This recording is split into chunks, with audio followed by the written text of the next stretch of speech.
अगर आप एक ऐसा वीडियो ढूंढ रहे हो जो कि आपके प्रिपरेशन को चैलेंज करे, तो आप बिल्कुल सही जगह पे आए हो।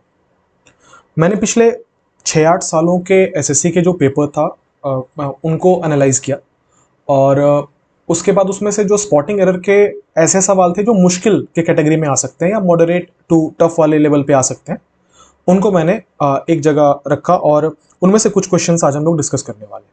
ठीक है, इसमें ऐसे कॉन्सेप्ट्स आएंगे जो बहुत बार रिपीट हुए हैं एग्जाम में, ताकि आपका वो रिवीजन हो जाए।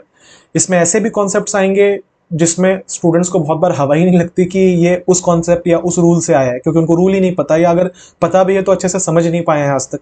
ठीक है, तो वो सारी चीज़ों को एक जगह पर मिलाकर मैंने कोशिश की है कि मैं एक मार्क्स बूस्टर जैसा कुछ बना दूं कि एग्जाम के लिए ये चीज़ें इंपॉर्टेंट भी हैं और ये कॉन्सेप्ट्स अगर आ गए तो एग्जाम का लेवल ऊपर चला जाएगा। तो ये जो दिमाग में एक ब्रैकेट बना रखा है ना कि टफ हुआ तो क्या हुआ, इस वाले वीडियो में देखना कि अगर टफ क्वेश्चन आए तो एसएससी कहां तक जा सकती है। मोस्टली प्रीवियस ईयर क्वेश्चन है इसमें से, तो आपको एग्जैक्ट वो लेवल समझ में आएगा जहां अगर एसएससी ने क्वेश्चन मुश्किल किया तो कहां तक जाएगी। ठीक है, अब ये तरीका जो होगा बनाने का वो सेम होगा जो मेरे सारे वीडियोस में होता है कि आपको क्या करना है, वीडियो को यहाँ पे पॉज करना है, अपना क्वेश्चन ट्राई करना है, उसके बाद मेरा सोल्यूशन देखना है और एंड में आपको ये भी बताना है कि आपने कितने क्वेश्चंस करेक्ट किए। ठीक है, चलिए शुरू करेंगे क्वेश्चन नंबर 1 से। लिखा है कि despite multiple attempts neither the witnesses nor the suspect were willing to cooperate with the authorities. लिखा है कि बहुत सारे अटेम्प्ट्स मिलने के बाद भी ना ही विटनेस ना ही सस्पेक्ट तैयार था कोऑपरेट करने के लिए अथॉरिटीज के साथ। सो लिखा है कि डिस्पाइट मल्टीपल एफर्ट्स। सबसे पहला कंफ्यूजन स्टूडेंट को यहां पे होगा कि अगर डिस्पाइट है तो एरर यही होना चाहिए, क्योंकि सबने पढ़ रखा है डिस्पाइट के बाद ऑफ रहेगा तो हटा देंगे, यहां ऑफ है ही नहीं। ठीक है, तो जो वो रट के पढ़ रहे हैं वो हिम्मत यहीं हार जाएंगे कि ऐसे कैसे। देखो डिस्पाइट क्या होता है, एक प्रीपोजिशन होता है, इसके बाद हर प्रीपोजिशन कोई ना कोई ऑब्जेक्ट लेता है, तो आपको एक नाउन भी चाहिए। अगर आप ध्यान से देख रहे हो तो डिस्पाइट एक प्रीपोजिशन है, अटेम्प्ट्स उसका नाउन है, ये मल्टीपल क्या है, ये उसके लिए आया एडजेक्टिव है। यहां तक तो कोई एरर नहीं है, डिस्पाइट मल्टीपल अटेम्प्ट्स बिल्कुल ठीक है। आगे बढ़ेंगे। Neither the witnesses not the suspect, निकल गई लॉटरी, क्योंकि नीदर नॉर से जब भी कोई क्वेश्चन आता है तो more often than not error यहीं पर होता है, या तो नॉर के जगह पे और कर देगा, एंड कर देगा, या तो फिर इसके ऊपर जो सिंटेक्स का रूल हमने पढ़ा है वो लगेगा। अब सिंटेक्स का क्या रूल है एक बार मैं वो भी बता दूं। नीदर नॉर से जुड़ा हो, दो सब्जेक्ट ईदर और से जुड़ा हो, उसको आप नाइदर आइदर भी पढ़ते हैं, not only but also say जुड़ा हो, तो आगे जो वर्ब आएगा वो क्लोजेस्ट सब्जेक्ट को फॉलो करेगा। अब ऑब्वियसली अगर मैं नीदर के बाद जो सब्जेक्ट लिख रहा हूं वो क्लोजेस्ट तो नहीं है, इसका मतलब यह है कि नॉर के बाद जो लिखा होगा उसको फॉलो करेगा। रूल बेसिकली ये है कि क्लोजेस्ट को फॉलो करेगा। ठीक है, देखते हैं वो रूल लग रहा है क्या। यहां पर लिखा है कि नीदर द विटनेसेस, एक सब्जेक्ट ये हुआ, नॉट द सस्पेक्ट दूसरा सब्जेक्ट ये हुआ, वर, राइट, वर्ब क्या है यहां पे, वर। अच्छा, वर अपने नेचर से क्या होता है, प्लूरल। ये कौन डिसाइड कर रहा है ये वर्ब सिंगुलर होगा या प्लूरल होगा, नियरेस्ट सब्जेक्ट जो नॉर के बाद लिखा है, नॉर के बाद क्या लिखा था, the suspect, the suspect, right. अच्छा, सस्पेक्ट तो अपने नंबर से क्या है, नंबर अगर मैं बात करूं सिंगुलर है, अगर ये प्लूरल होता तो सस्पेक्ट्स लिखा होता, यहां तो सस्पेक्ट लिखा हुआ है, इसका मतलब यही है सिंगुलर है। अगर हमारा नाउन सिंगुलर है तो उसके लिए जो वर्ब आएगा वो भी क्या होगा, सिंगुलर होगा। इसका मतलब एरर ये है कि यहां पे वर नहीं होना चाहिए, इसके जगह पे वॉज होना चाहिए। ठीक है, आसान कॉन्सेप्ट है पर इंपॉर्टेंट कॉन्सेप्ट है, तो यहां से हमारा रिवीजन हो गया। बढ़ेंगे क्वेश्चन नंबर 2 पे। लिखा है had the investigator checked all the documents thoroughly. अगर इन्वेस्टिगेटर ने सारे डॉक्यूमेंट्स को ठीक से चेक किया होता, he would have noticed the discrepancies that were glaringly obvious to others। लिखा है कि वो जो डिस्क्रिपेंसीज आए थे ना, वो नोटिस उसने किया होता जो कि बाकियों के लिए बिल्कुल ऑब्वियस थे। अब स्टूडेंट यहीं पर हिम्मत हार जाएगा जहां पे वो डिस्क्रिपेंसी वर्ड देख लेगा या ग्लेरिंगली वर्ड देख लेगा या देखेगा इतना लंबा सेंटेंस है, अरे कहां कहां एरर हो सकता है। घबराने वाली बात नहीं है, एरर वहीं पर है, ग्रामर के रूल कभी चेंज नहीं होते। अप्रोच सीखना है बस, ध्यान से सुनो आगे की बात। क्या लिखा हुआ है, had the investigator checked all the documents. Question had से स्टार्ट है पर आगे कहीं पर क्वेश्चन मार्क नहीं है, इसका मतलब ये इंट्रोगेटिव नहीं है। ठीक, इंट्रोगेटिव नहीं है। दूसरा हिंट लिखा था ही वुड हैव नोटिस्ड, अगर आपको दिख रहा होगा। अब मुझे यह समझ में आ रहा है कि ये एक स्ट्रक्चर को फॉलो करता है जो स्ट्रक्चर आपने पढ़ा है कंडीशनल सेंटेंसेस में। अगर मैं स्पेसिफिक होकर बात करूं तो थर्ड कंडीशनल सेंटेंस में। थर्ड कंडीशन का स्ट्रक्चर क्या होता है, अगर आपको याद हो, इफ लगेगा, सब्जेक्ट लगेगा, उसके बाद हैड लगेगा, हैड के बाद वर्ब का तीसरा फॉर्म लगेगा, आगे चल के सब्जेक्ट होगा, उसके बाद वुड हैव होगा, उसके बाद वर्ब का तीसरा फॉर्म होगा, और so on and so forth. इस तरीके से चलता है। एग्जांपल ले लेते हैं। मान लो मैंने कहा if you had called me, अगर तुमने मुझे बुलाया होता, I would have helped you, मैं तुम्हारी मदद करता। ठीक है, अगर तुमने मुझे बुलाया होता मैं तुम्हारी मदद करता। अब जहां ध्यान ले जाना चाह रहा हूं वहां पे लेके जाना। लिखा है if you had called me. सबसे पहले एरर कहां से बनता है, पहले मैं वो बताता हूं, फिर बताता हूं क्वेश्चन डिफिकल्ट कैसे करेगा। सबसे पहला एरर यहां पे बनता है। क्या करेगा, बहुत बार अगर एग्जाम को मतलब बहुत पेडेस्ट्रियन लेवल पर अगर क्वेश्चन पूछना है, बहुत बेसिक लेवल पर अगर क्वेश्चन पूछना है, तो क्या करेगा कि यहां पर वो वुड हैव कर देगा। ठीक है, मतलब क्वेश्चन होगा if you would have called me I would have helped you. अब ये बहुत बेसिक लेवल का सवाल है। क्यों, ये रूल हमने 2-3 तरीके से पढ़ा है। सबसे पहले किसी सेंटेंस में 2 बार विल रिपीट हो जाए तो वो एरर होता है, वुड रिपीट हो जाए तो वो एरर होता है। दूसरा तरीका पकड़ने का, इफ के बाद कभी भी विल या उसका फॉर्म नहीं लगता, ये दूसरा तरीका है पकड़ने का। तीसरा, आपको अगर स्ट्रक्चर याद है तो आप डायरेक्टली वहां पे फिट कर देंगे। ये पेडेस्ट्रियन लेवल है एग्जाम में क्वेश्चन पूछने का। पहला सवाल यहां से पूछता है। दूसरा सवाल पूछता है जो डिपेंडेंट क्लॉज है, जो मेन क्लॉज है उससे। अब क्या मेन क्लॉज में क्या चेंज करेगा, यहां पे वुड हैव नहीं लिख के यहां और कुछ लिख सकता है। लेट्स से यहां पे हैड लिख दिया, लेट्स से यहां पे वुड लिख दिया। ठीक है, लेट्स से यहां पे वुड लिख दिया और वुड के बाद बेस फॉर्म डाल दिया, या V1 डाल दिया, या V2 डाल दिया। तो ऐसी चीजें चेंज होंगी एग्जाम में। ठीक, अगर उससे सवाल पूछा तो बहुत बेसिक सवाल होगा। अब बात करते हैं अगर पेपर में टफ किया तो क्या करेगा। सबसे पहले पेपर में अगर टफ किया ना तो इसमें इन्वर्जन लगेगा। इन case you don't know what an inversion is, inversion का मतलब होता है putting the verb before the subject. जब किसी सेंटेंस में आप बिना उसको इंट्रोगेटिव बनाए पहले हेल्पिंग वर्ब लिख दो, बाद में सब्जेक्ट लिख दो, तो उसको इन्वर्जन कहा जाता है। ये एडवर्ब का कॉन्सेप्ट है, आपने पढ़ा होगा। अब क्या होता है, किसी भी कंडीशनल सेंटेंस को इन्वर्जन बनाया जा सकता है। कैसे बनाया जा सकता है, आप यहां से इफ को रिमूव कर दो, ऑटोमेटिकली इन्वर्जन लग जाएगा। तो जैसे हमने यहां से इफ को हटाया ना, ये हैड उठ के आगे आएगा, ये यू निकल के पीछे चला जाएगा और ये बनेगा हैड यू कॉल्ड मी। अब मजे की बात यह है कि इन दोनों के हिंदी मतलब में कोई अंतर नहीं है। ये भी वही है कि अगर तुमने मुझे कहा होता, ये भी वही है कि अगर तुमने मुझे बुलाया होता, कहा होता सॉरी, बुलाया होता। दोनों का मीनिंग सेम है, लिखने का तरीके में बदलाव है। यहां से जैसे आप इफ हटा दोगे, इसमें इन्वर्जन लगेगा, ये उठ के आगे आ जाएगा। अब यहां पे स्टूडेंट चक्कर, बहुत सारे बच्चों को चक्कर आ जाता है कि ये क्या हो गया। कुछ नहीं है, सेम सवाल है। अगर आपको ये तकलीफ देता हो ना, तो आप क्या करो, अपने मन से इसके आगे इफ लगा लो, ठीक है, और वर्ब प्लस सब्जेक्ट को सब्जेक्ट प्लस वर्ब कर लो। तो इसको ऐसे पढ़ो कि if the investigator had checked. अब तुरंत काम आएगा, सर अब तो याद आ गया कि इफ के बाद सब्जेक्ट है, सब्जेक्ट के बाद हैड है, तो आगे वुड हैव होना चाहिए। तो देखो यहाँ पे वुड हैव था या नहीं था, वुड हैव था। इसका मतलब क्या, यहाँ पे कोई एरर है? इस जगह तक तो कोई एरर नहीं है, राइट, यहां तक तो कोई एरर नहीं है। ये इन्वर्जन लगा था, तो इसको मैं ऐसे पढ़ रहा हूं आपकी सहूलियत के लिए, if the investigator had checked all the documents thoroughly he would have noticed the discrepancies. कोई एरर नहीं, आगे बढ़ेंगे। क्या इसके बाद कोई एरर मिल सकता है, चेक कर लेते हैं। अब देखो क्वेश्चन डिफिकल्ट कहां हो जाता है, जहां पे उसने एक और क्लॉज लगा दिया, क्वेश्चन डिफिकल्ट हो गया। अब ये क्या है भाई, लिखा है that were glaringly obvious to others. जो चीजें दूसरों के लिए बिल्कुल ऑब्वियस थी, ये क्या है? इसे हम कहते हैं बच्चे एडजेक्टिव क्लॉज। ठीक है, ऐसे किस्म के बहुत सारे सेंटेंस के स्ट्रक्चर आपको दिखेंगे जहां पे आप किसी नाउन को क्वालिफाई करने के लिए पूरा का पूरा एक क्लॉज लिख दोगे। जैसे लिखा है कि वो गलतियां उसने नोटिस नहीं की। कौन सी गलतियां? वो गलतियां जो बाकियों को बिल्कुल ठीक से दिख रही थी, जो गलतियां बाकियों को बिल्कुल क्लियरली दिख रही थी। तो ये जो दैट से लेके अदर्स तक आया है ना, ये एक एडजेक्टिव का क्लॉज है जिसका इस्तेमाल किया जा रहा है इस डिस्क्रिपेंसी जो वर्ड है, जो अनियमितता हिंदी में जिसे कहते हैं, इस डिस्क्रिपेंसी को क्वालिफाई करने के लिए। मैं कौन से डिस्क्रिपेंसीज की बात कर रहा हूं? मैं उन डिस्क्रिपेंसीज की बात कर रहा हूं जो बाकियों को बिल्कुल ऑब्वियस है।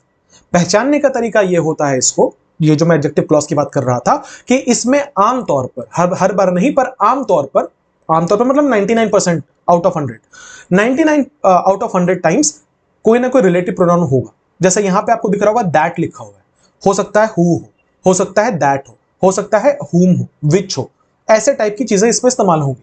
ठीक, दूसरी सबसे जरूरी बात, ये सेंटेंस के मीनिंग में बस ऐड करता है और कोई सिग्निफिकेंस नहीं है सेंटेंस में। इससे फायदा ये होता है कि अगर ये सेंटेंस नहीं भी होता, अगर ये क्लॉज नहीं भी होता, तो भी हमारा सेंटेंस कंप्लीट था। अगर मैं सिर्फ ये बोलता कि had the investigator checked all the documents thoroughly he would have noticed the discrepancies, अगर मैं यही फुल स्टॉप डाल दूं कुछ लॉस नहीं होगा, सेंटेंस बिल्कुल ठीक है। ये जो हमने लिखा है that were glaringly obvious to others, ये एक एडजेक्टिव का पार्ट है, एक पूरा क्लॉज है जो एडजेक्टिव का काम कर रहा है, और एडजेक्टिव का काम बस नाउन के बारे में एक्स्ट्रा इंफॉर्मेशन देना होता है। मैं बोलता हूं ही इज अ बॉय, ये सेंटेंस भी सही है। अब मैं कह रहा हूं he is a good boy, ये गुड हो या ना हो, इससे सिर्फ उस लड़के के बारे में जानकारी बढ़ेगी, सेंटेंस का मीनिंग नहीं चेंज होगा, उस पर कोई फर्क नहीं पड़ेगा। तो सेम बात यहां पे भी है। तो पहचानने का तरीका होता है ये कि पहला तो इसमें कोई ना कोई रिलेटिव प्रोनाउन यूज होगा, और दूसरा ये हो या ना हो एक ही बात है, ठीक है। इसका मतलब ये वाला जो है ये एक एडजेक्टिव का क्लॉज है। मैं उम्मीद करता हूं इतनी बात आपको समझ में आ गई कि ये एडजेक्टिव का क्लॉज होता है, तो इस पर लोड नहीं लेना है, ठीक है। अब बात करते हैं इसमें एरर कहां था या एरर कहां से हो सकता है। देखो, जब भी आप किसी सेंटेंस में दैट यूज करते हो या हु यूज करते हो, तो ये सेंटेंस में एज अ सब्जेक्ट ट्रीट होने लगता है। चूंकि ये एज अ सब्जेक्ट ट्रीट होने लगता है, ये कोई ना कोई वर्ब लेगा। अब इसको देख के तो आप नंबर नहीं डिसाइड कर पाओगे कि ये सिंगुलर है या प्लूरल है, तो हमेशा इसके पहले कोई ना कोई नाउन यूज किया जाता है जिसको हम इसका एंटीसीडेंट कहते हैं। अगर आसान भाषा में आपको समझाऊं तो दैट और हु जब किसी सेंटेंस या विच भी किसी सेंटेंस में जब यूज होता है, तो वो कौन से शब्द की को क्वालिफाई कर रहा है, कौन से शब्द के लिए आ रहा है, वो उसका एंटीसीडेंट कहलाता है। इस एग्जांपल में ये दैट किसके लिए आ रहा था, मैं किसके बारे में बोल रहा हूं कि बाकियों को दिख रहा है उसको नहीं दिख रहा, गलतियों के बारे में। इसका मतलब यही है दैट का एंटीसीडेंट कौन है, डिस्क्रिपेंसी इसका एंटीसीडेंट है। अगर डिस्क्रिपेंसीज इसका एंटीसीडेंट है, तो हम जो नाउन यूज कर रहे हैं वो तो प्लूरल है, वो तो प्लूरल है। अब मान के चलो यहां दैट नहीं लिखा है या डिस्क्रिपेंसी लिखा है, क्योंकि उसी के लिए है ए इज इक्वल टू बी है। सो दैट नहीं मान के डिस्क्रिपेंसीज को हम सब्जेक्ट मानते हैं। अगर हमने डिस्क्रिपेंसीज को सब्जेक्ट माना तो ये तो प्लूरल था। अगर ये प्लूरल था तो जो वर्ब यूज करेंगे वो भी क्या होना चाहिए, प्लूरल होना चाहिए। यहां पे क्या लिखा हुआ था, वर, वर तो प्लूरल ही होता है। इसका मतलब क्या यहां पे एरर की कहीं गुंजाइश है, बिल्कुल नहीं है। आंसर क्या होगा, आंसर होगा नो एरर, इसमें कहीं कोई एरर नहीं है। पर इसी बहाने हमने दो बहुत मेजर पोर्शन रिवाइज कर लिया। उम्मीद करता हूं आपको मजा आ रहा है। मैं बढ़ूंगा क्वेश्चन नंबर 3 पर।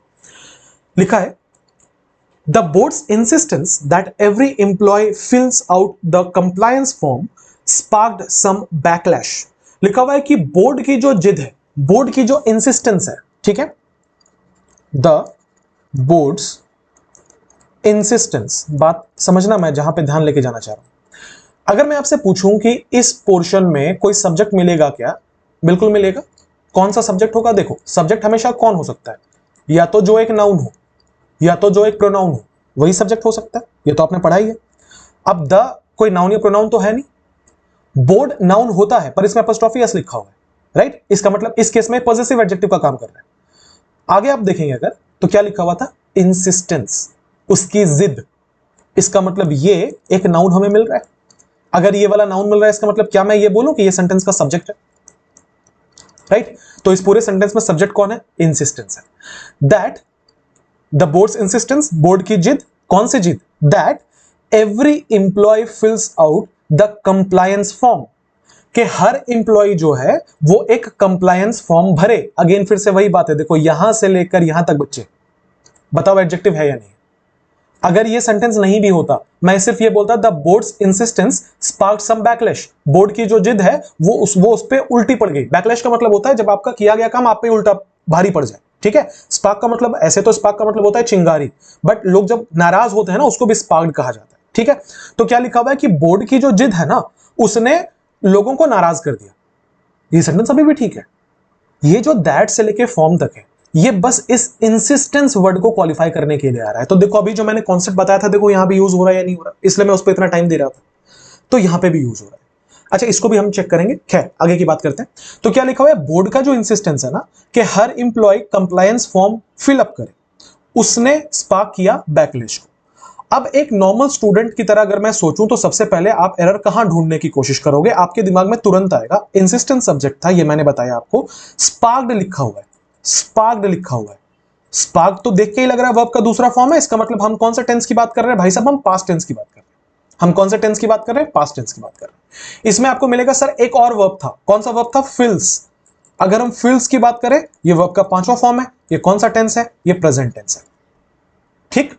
सेंटेंस में दो क्लॉज था, एक क्लॉज ये हुआ the board's insistence subject spark some backlash, उसका बचा हुआ फॉर्म, मतलब ये सब्जेक्ट ये प्रेडिकेट। एक तो क्लॉज ये हो गया। दूसरा दैट के बाद एक क्लॉज लिखा हुआ था, क्या क्लॉज था, every employee fills out the compliance form, हर इंप्लॉय जो है वो कंप्लायंस फॉर्म भरे, ये दूसरा क्लॉज था, ठीक है। आपने बोला कि सेंटेंस में दो क्लॉज है, एक पास्ट में है तो दूसरा भी पास्ट में होगा, तो आपने क्या किया, आपने फिल्स को कर दिया फिल्ड, और आपका आंसर हो गया गलत। जी गलत हो गया। अब आपका दिमाग तुरंत काम करेगा, सर स्पार्क्ड को स्पार्क्स कर देते हैं, फिर भी गलत हो जाएगा। ये वो कॉन्सेप्ट है ही नहीं जो तुम समझने की कोशिश कर रहे हो, ठीक है। इसी के बारे में बात कर रहा था कि कुछ एक ऐसे सवाल एसएससी ने पूछे हैं जिसको पढ़ाकर हमें मजा आता है और स्टूडेंट को जानकर मजा आता है। अब आपकी जिंदगी में अगर आपने पहले नहीं सुना है तो एक नई चिड़िया डाल रहा हूं मैं, जिसका नाम है प्रेजेंट सब्जंक्टिव। ठीक है, क्या नाम है इसका? Present subjunctive. बताता हूं कहां से आता है। अगले 10 मिनट मेरी बात बहुत ध्यान से सुनेंगे आप। देखो, क्या आपने ये वाला एग्जांपल सुना है कि अगर मैं शेर होता, अगर मैं राजा होता, if I were a king, ये वाला सुना है ना? आपको याद आ रहा होगा, कंडीशनल सेंटेंस टाइप 2 पढ़ते हैं हम लोग, if I were a king, hypothetical situation. ये भी सब्जेक्टिव मूड है, ये पास्ट सब्जेक्टिव मूड है। तो जब आप किसी ऐसी चीज की बात करते हो, ऐसे कल्पना की बात करते हो जिसके होने की संभावना नहीं है, प्रेजेंट टाइम की कल्पना हो, तो उसे आप पास्ट सब्जेक्टिव में रखते हो। ठीक है, इसका टेंस से कोई लेना देना नहीं है, ये कंप्लीटली डिफरेंट टॉपिक है मूड्स का। उसी तरीके से प्रेजेंट सब्जेक्टिव भी एक चीज है। डिटेल में पढ़ते हैं, इस चीज को समझते हैं। देखो, प्रेजेंट सब्जेक्टिव मूड क्या होता है। लिखा है कि the present subjective mood is used in formal English to express situations involving necessity, urgency, demand और recommendation। लिखा है कि present subjective mood formal English में आमतौर पर यूज किया जाता है ऐसी परिस्थितियों को डिफाइन करने के लिए जिसमें या तो आप नेसेसिटी की बात कर रहे हो, या तो आप अर्जेंसी की बात कर रहे हो, या तो आप किसी चीज को डिमांड करने की बात कर रहे हो, या तो आप किसी रिकमेंडेशन की बात कर रहे हो। ठीक है, it is characterised by the use of base form of the verb and is commonly found in subordinate clause. मतलब एक बात इसमें जो जरूरी है वो ये है कि किसी भी सेंटेंस को अगर आपने ये फिगर आउट कर लिया कि वो एक प्रेजेंट सब्जेक्टिव मूड है, तो उसमें हमेशा बेस फॉर्म ऑफ वर्ब का इस्तेमाल होता है। कौन से फॉर्म ऑफ वर्ब का? Base form. मतलब ना V1 लगेगा, ना V2 लगेगा, ना V3, ना V4, हमेशा क्या लगेगा? Base form. ठीक, तो सबसे पहला की रूल यह है कि इसमें हमेशा बेस फॉर्म का इस्तेमाल किया जाता है। एग्जाम्पल देखो, लिखा है it is essential that he submit the report. अब आपके दिमाग में आएगा, सर और ये क्वेश्चन सोचो एग्जाम में पूछ ले तो क्या हालात होंगे लोगों के। हम कैसे सोचते हैं? इट इज एसेंशियल, इज देखा प्रेजेंट टेंस है सर, दैट लगा, ही सिंगुलर है, सबमिट लिखा हुआ है, सबमिट के जगह पे सबमिट्स हो जाएगा, क्योंकि आपके दिमाग में तुरंत आया कैसे हो सकता है ये, ही तो सिंगुलर है, सबमिट्स होना चाहिए। पर ये टेंस के रूल को फॉलो कर ही नहीं रहा। क्यों नहीं कर रहा? क्योंकि ये नॉर्मल सेंटेंस है ही नहीं, ये प्रेजेंट सब्जेक्टिव मूड का सेंटेंस है। इसमें यह बोला जाता है कि कोई भी सब्जेक्ट हो, सिंगुलर हो, प्लूरल हो, थर्ड पर्सन हो, फर्स्ट पर्सन हो, सेकंड पर्सन हो, डजंट मैटर, जो वर्ब है वो हमेशा बेस फॉर्म में होगा। और सबमिट का बेस फॉर्म क्या होता है? सबमिट। तो ये सेंटेंस बच्चे बिल्कुल ठीक है, सबमिट को हटा के सबमिट्स नहीं करना। अब आपको लगेगा दिमाग में, सर ये क्या बोल दिया आपने, कैसे हो सकता है ये, कैसे पता चलेगा सेंटेंस को देख के सब्जेक्टिव मूड है? इतना मुश्किल नहीं है, आसान है। इंग्लिश में कुछ वर्ड्स बना दिए गए, जिन वर्ड्स को देखते के साथ आपको पहला थॉट ये आएगा, पहला अंदाजा ये लगेगा कि ये सब्जेक्टिव मूड का है और प्रेजेंट सब्जेक्टिव मूड का है। जैसे अगर कुछ वर्ब्स यूज किए जाए, फॉर एग्जांपल अगर आपने किसी सेंटेंस में अगर सजेस्ट वर्ड यूज किया, या इसका नाउन भी हो सकता है, सजेशन भी हो सकता है। आपने इंसिस्ट वर्ड यूज किया, या इसका नाउन इंसिस्टेंस भी हो सकता है। आपने डिमांड वर्ड यूज किया, रिकमेंड या रिकमेंडेशन हो सकता है, रिक्वायर या रिक्वायरमेंट हो सकता है, प्रपोज या प्रपोजल हो सकता है, ऑर्डर हो सकता है। मतलब यह है, अगर किसी सेंटेंस में हमने एज अ वर्ब इन सारे शब्दों को यूज किया, सजेस्ट यूज किया, इंसिस्ट यूज किया, डिमांड यूज किया, रिकमेंड यूज किया, रिक्वायर यूज किया, प्रपोज यूज किया, ऑर्डर यूज किया, तो ये हमेशा सब्जेक्टिव मूड होगा। या अगर हमने इसके वर्ब फॉर्म को भी यूज किया तो भी ये subjective mood, present subjective mood होगा। जिसका मतलब है हमें सिर्फ इन वर्ड्स को याद करना है कि अगर किसी सेंटेंस में इनको as a main verb use किया जाए तो ये सेंटेंस हमेशा प्रेजेंट सब्जेक्टिव होगा। और अगर ये प्रेजेंट सब्जेक्टिव होगा तो इसके साथ बेस फॉर्म ऑफ वर्ब का इस्तेमाल करेंगे, बेस फॉर्म ऑफ वर्ब का इस्तेमाल करेंगे। एग्जांपल देखो, द टीचर इंसिस्टेड, इंसिस्ट यहां था ना, the teacher insisted that she be present. अब आपको ये चीज देख के लगेगा कि अरे ये तो कभी देखा नहीं, इसलिए नहीं देखा क्योंकि इतना ज्यादा ये फॉर्मल इंग्लिश है कि अब नहीं इस्तेमाल होता। अब लोग इनफॉर्मल में इसमें मॉडल लगा देते हैं, पर ये फॉर्मल इंग्लिश में सही है। तो क्या है? The teacher insisted that she is present नहीं, क्योंकि इज आपको पता है, इज जैसे हम यूज करेंगे हम उसका प्रेजेंट टेंस यूज करने लगेंगे, जिसका मतलब हम उसका V1 फॉर्म यूज करने लगेंगे या V5 फॉर्म यूज करने लगेंगे। हमें V1 V5 नहीं चाहिए। इसका मतलब हम यहां पे ना इज यूज कर सकते हैं, ना हम इंसिस्टेड को देख के यहां पे वॉज यूज कर सकते हैं, नहीं होगा। ना इज होगा, ना वॉज होगा, ना एम होगा, ना आर होगा। यहां पे बेस फॉर्म लगेगा। बी का बेस फॉर्म क्या होता है? बी होता है। तो क्या होगा? The teacher insisted that she be present. उम्मीद करता हूं यहां तक बात क्लियर है, आगे बढ़ूंगा। इसके अलावा कुछ ऐसे एडजेक्टिव्स हैं जिनका इस्तेमाल अगर सेंटेंस में किया जाए तो वो सब्जेक्टिव होता है। जैसे कि अगर किसी सेंटेंस में आपने इंपेरेटिव यूज किया, अब ऐसा एडजेक्टिव यूज कर रहे हैं तो कैसे लिखा होगा? इट इज इंपेरेटिव, ऐसे लिखा होगा। इट वाज इंपेरेटिव, ऐसे लिखा होगा। इंपेरेटिव मतलब होता है जरूरी। क्रूशियल, महत्वपूर्ण। It is crucial, it was crucial, ऐसे करके लिखा होगा।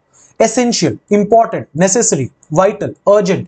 अगर आप इनको यूज करोगे तो भी सेंटेंस प्रेजेंट सब्जेक्टिव मूड में होगा। एग्जाम्पल देखो, लिखा है कि it is vital that the system work properly. फिर से एग्जाम में ये चीज अगर नहीं याद आई तो आप क्या गलती करोगे? आप लिखो, देखोगे यहां सिस्टम लिखा हुआ है जो कि सिंगुलर है, आपको यहां दिखेगा प्रेजेंट टेंस है इज, आप फटाक से वर्क को वर्क्स कर दोगे, जो कि गलत हो जाएगा। वर्क का वर्क्स नहीं होगा क्योंकि प्रेजेंट सब्जेक्टिव मूड में है। तो ये सारे वर्ड्स आपको पता होने चाहिए, ठीक है? ये सारे वर्ड्स अगर किसी सेंटेंस में यूज हुए तो ये प्रेजेंट सब्जेक्टिव मूड में यूज होता है। हालांकि आप अगर अभी न्यूज़पेपर पढ़ोगे या अगर आप रीडिंग करते हो थोड़ा बहुत या न्यूज़पेपर या टीवी चैनल्स देखोगे जहां पे भी इंग्लिश मिले, अब ये इस्तेमाल नहीं होता। लोग क्या करते हैं, इसके आगे मॉडल लगा के काम चला लेते हैं। जैसे अभी अगर मैं पढ़ूं ना मॉडर्न इंग्लिश में, इसको कैसे पढ़ेंगे? It is vital that the system should work properly. ये ऐसे यूज किया जाता है, ठीक है? वो गलत नहीं है, पर एसएससी में अगर क्वेश्चन आता है तो कभी भी मॉडल नहीं यूज करते। हम प्रिफरेबली ऐसा, आपको मॉडल यूज करके कभी क्वेश्चन नहीं पूछेगा, आपको वहां पे V1 दे देगा, V2 दे देगा, V3 दे देगा। हमें प्रिफरेबली उसको बेस फॉर्म में रखना है। आपके दिमाग में अभी आ रहा होगा कि सर अभी तक हमें ये क्वेश्चन नहीं मिला है, तो ये बहुत रेयर कॉन्सेप्ट है, एक आध बार एग्जाम में आ गया। अब ये भ्रम भी तोड़ देता हूं मैंने केवल 5 क्वेश्चन निकाले इसके, और ऐसे यकीन जानो 26-27 क्वेश्चन थे, मैंने उसमें से सिर्फ 5 निकाले। मैं बस ये बताना चाह रहा हूं कि हर एक एग्जाम में पूछता है, इवन एमटीएस में भी पूछा है। आ जाओ सॉल्व करते हैं, मेरे साथ साथ सॉल्व करना। लिखा his suggestion that she be promoted was accept with great enthusiasm. उसका सजेशन कि किसी महिला को प्रमोट कर दिया जाए, किसी लेडी को प्रमोट कर दिया जाए, उसको बहुत ही एनर्जी के साथ एक्सेप्ट किया गया। अब देखो लिखा था हिज सजेशन, इसका मतलब ये तुरंत कौन से मूड में चला गया? ये प्रेजेंट सब्जेक्टिव मूड में चला गया। लिखा his suggestion that she be promoted, अगर यहां पे आपने कर दिया शी वाज प्रमोटेड, यहां कर दिया शी इज प्रमोटेड, सेंटेंस गलत हो जाएगा। इसका मतलब क्वेश्चन क्या था? नो एरर था। सीजीएल 2016 का सवाल है, अपने मन से नहीं दे रहा मैं। 2 नंबर देखो, it is crucial that all participants completes the task with in the given time frame. लिखा है कि यह जरूरी है कि हर पार्टिसिपेंट कंप्लीट करे टास्क को गिवन टाइम फ्रेम में। क्या आपको इट इज क्रूशियल दिख रहा है? क्या आपको यहां पे क्रूशियल दिख रहा है? अभी हमने पढ़ा एक लिस्ट ऑफ एडजेक्टिव जिसके साथ हमेशा प्रेजेंट सब्जेक्टिव लगेगा, तो ये देखो प्रेजेंट सब्जेक्टिव होगा या नहीं होगा? डेफिनेटली होगा। तो क्या लिखा है कि it is crucial that all participants completes the task. बच्चे कंप्लीट्स द टास्क नहीं, कंप्लीट द टास्क, क्योंकि हमें यहां पे बेस फॉर्म चाहिए। अभी V5 यूज किया हुआ है, और वैसे भी पार्टिसिपेंट्स के साथ हम नहीं यूज कर सकते कंप्लीट्स को, ये प्लूरल है। यहां पे हमें अगर ये रूल नहीं भी लगाते तो भी कॉमन सेंस से बनाया जा सकता था। हालांकि वो जो आप सोच रहे हो वो सही नहीं है, ये प्रेजेंट सब्जेक्टिव मोड में है, इसलिए चेंज होगा। Question number 3, the law demands, आ गया present subjective. The law demands that each citizen pays their taxes regularly. फिर से इसमें बच्चा जरूर गलती करेगा, क्योंकि वो ये देखेगा यहां पे ईच लिखा हुआ है। रूल तो रट्टा मारा हुआ है कि ईच होगा तो हमेशा सिंगुलर होना चाहिए वर्ब, तो यहां पे पेज होना चाहिए। सर पेज नहीं होगा, पे होगा। क्यों होगा? क्योंकि ये प्रेजेंट सब्जेक्टिव मूड में है। कैसे पता चला? इसमें डिमांड्स को as a main verb use किया गया था। समझ रहे हो कितना क्रूशियल है ये वर्ड्स, याद रखना। आगे बढ़ेंगे। The board recommended that the report is revised immediately. Board ने रिकमेंड किया कि रिपोर्ट्स को तुरंत रिवाइज किया जाए। यहां लिखा है रिकमेंडेड, डजंट मैटर ये प्रेजेंट है या पास्ट है। अब ये चूंकि प्रेजेंट सब्जेक्टिव मोड में है, आगे हमें बेस फॉर्म में यूज करना है। लिखा that the report is revised, is revised नहीं होगा बच्चे, क्या होगा? Be revised. समझ रहे हो ना? आगे बढ़ते हैं। It is necessary that he arrive at the meeting on time. अब सोचो ये वाला क्वेश्चन एमटीएस का था। जो बच्चे कहते हैं कि एमटीएस वाला क्वेश्चंस कर रहे हैं तो सर सीजीएल का करा दो, सर स्टेनो का करा दो, क्योंकि उनके दिमाग में ये भ्रम डाला गया है कि जो एमटीएस में आएगा वो सीजीएल में नहीं आएगा। इनमें से सबसे टफ क्वेश्चन नंबर 4 ही था। किसमें पूछा था? एमटीएस में पूछा था। इसीलिए सारे प्रीवियस ईयर इंपॉर्टेंट है। अगर मैं बोल रहा हूं कि प्रीवियस ईयर सबसे जरूरी है, अगर मैं कोर्स भी डिजाइन कर रहा हूं प्रीवियस ईयर के इर्द गिर्द, तो मैं पागल नहीं हूं। सालों की रिसर्च है मेरी, हजारों बच्चों का रिजल्ट हुआ है मेरे से पढ़ाकर। ऐसे नहीं बोल रहा। इस चीज में अपना इंटरेस्ट हमेशा डालो। SSC is equivalent to previous year question, और कुछ नहीं है। आगे देखो, it is necessary that he arrive at the meeting on time. Again ये इट इज नेसेसरी लिखा हुआ है, जिसका मतलब ये है कि ये एक, फिर से हमें एक इंडिकेशन मिल रहा है कि प्रेजेंट सब्जेक्टिव में होना चाहिए। तो यहां पे अराइव होना चाहिए था, अराइव ही लिखा हुआ है। क्वेश्चन क्या होगा? नो एरर होगा। नो एरर तो ऐसे एग्जाम में नहीं पकड़ाता। उम्मीद करता हूं आपको ये कॉन्सेप्ट समझ में आ गया है, आगे से आप इसमें मिस्टेक नहीं करेंगे। और अगर ये कॉन्सेप्ट बिल्कुल नया लगे आपको तो इसका नोट्स बना लेना। नोट्स कैसे बनाओगे, ये पीडीएफ डाउनलोड कर लेना। पीडीएफ कहां से डाउनलोड करोगे, टेलीग्राम चैनल पे रात के 10 बजे, 8 बजे ये वीडियो आएगा, 10 बजे उस पर ये पीडीएफ चला जाएगा, ठीक है। टेलीग्राम चैनल का लिंक डिस्क्रिप्शन में दिया हुआ है, जाके ज्वाइन कर लेना, वहां से पीडीएफ डाउनलोड कर लेना और नोट्स बना लेना, ठीक है। अगर वहां से नहीं डाउनलोड करना चाहते तो आप इसी वीडियो को पहली बार तो देख लो, दूसरी बार फिर से देखना, वहां से नोट्स बना लेना, ओके। बढ़े हम क्वेश्चन नंबर 4 पे।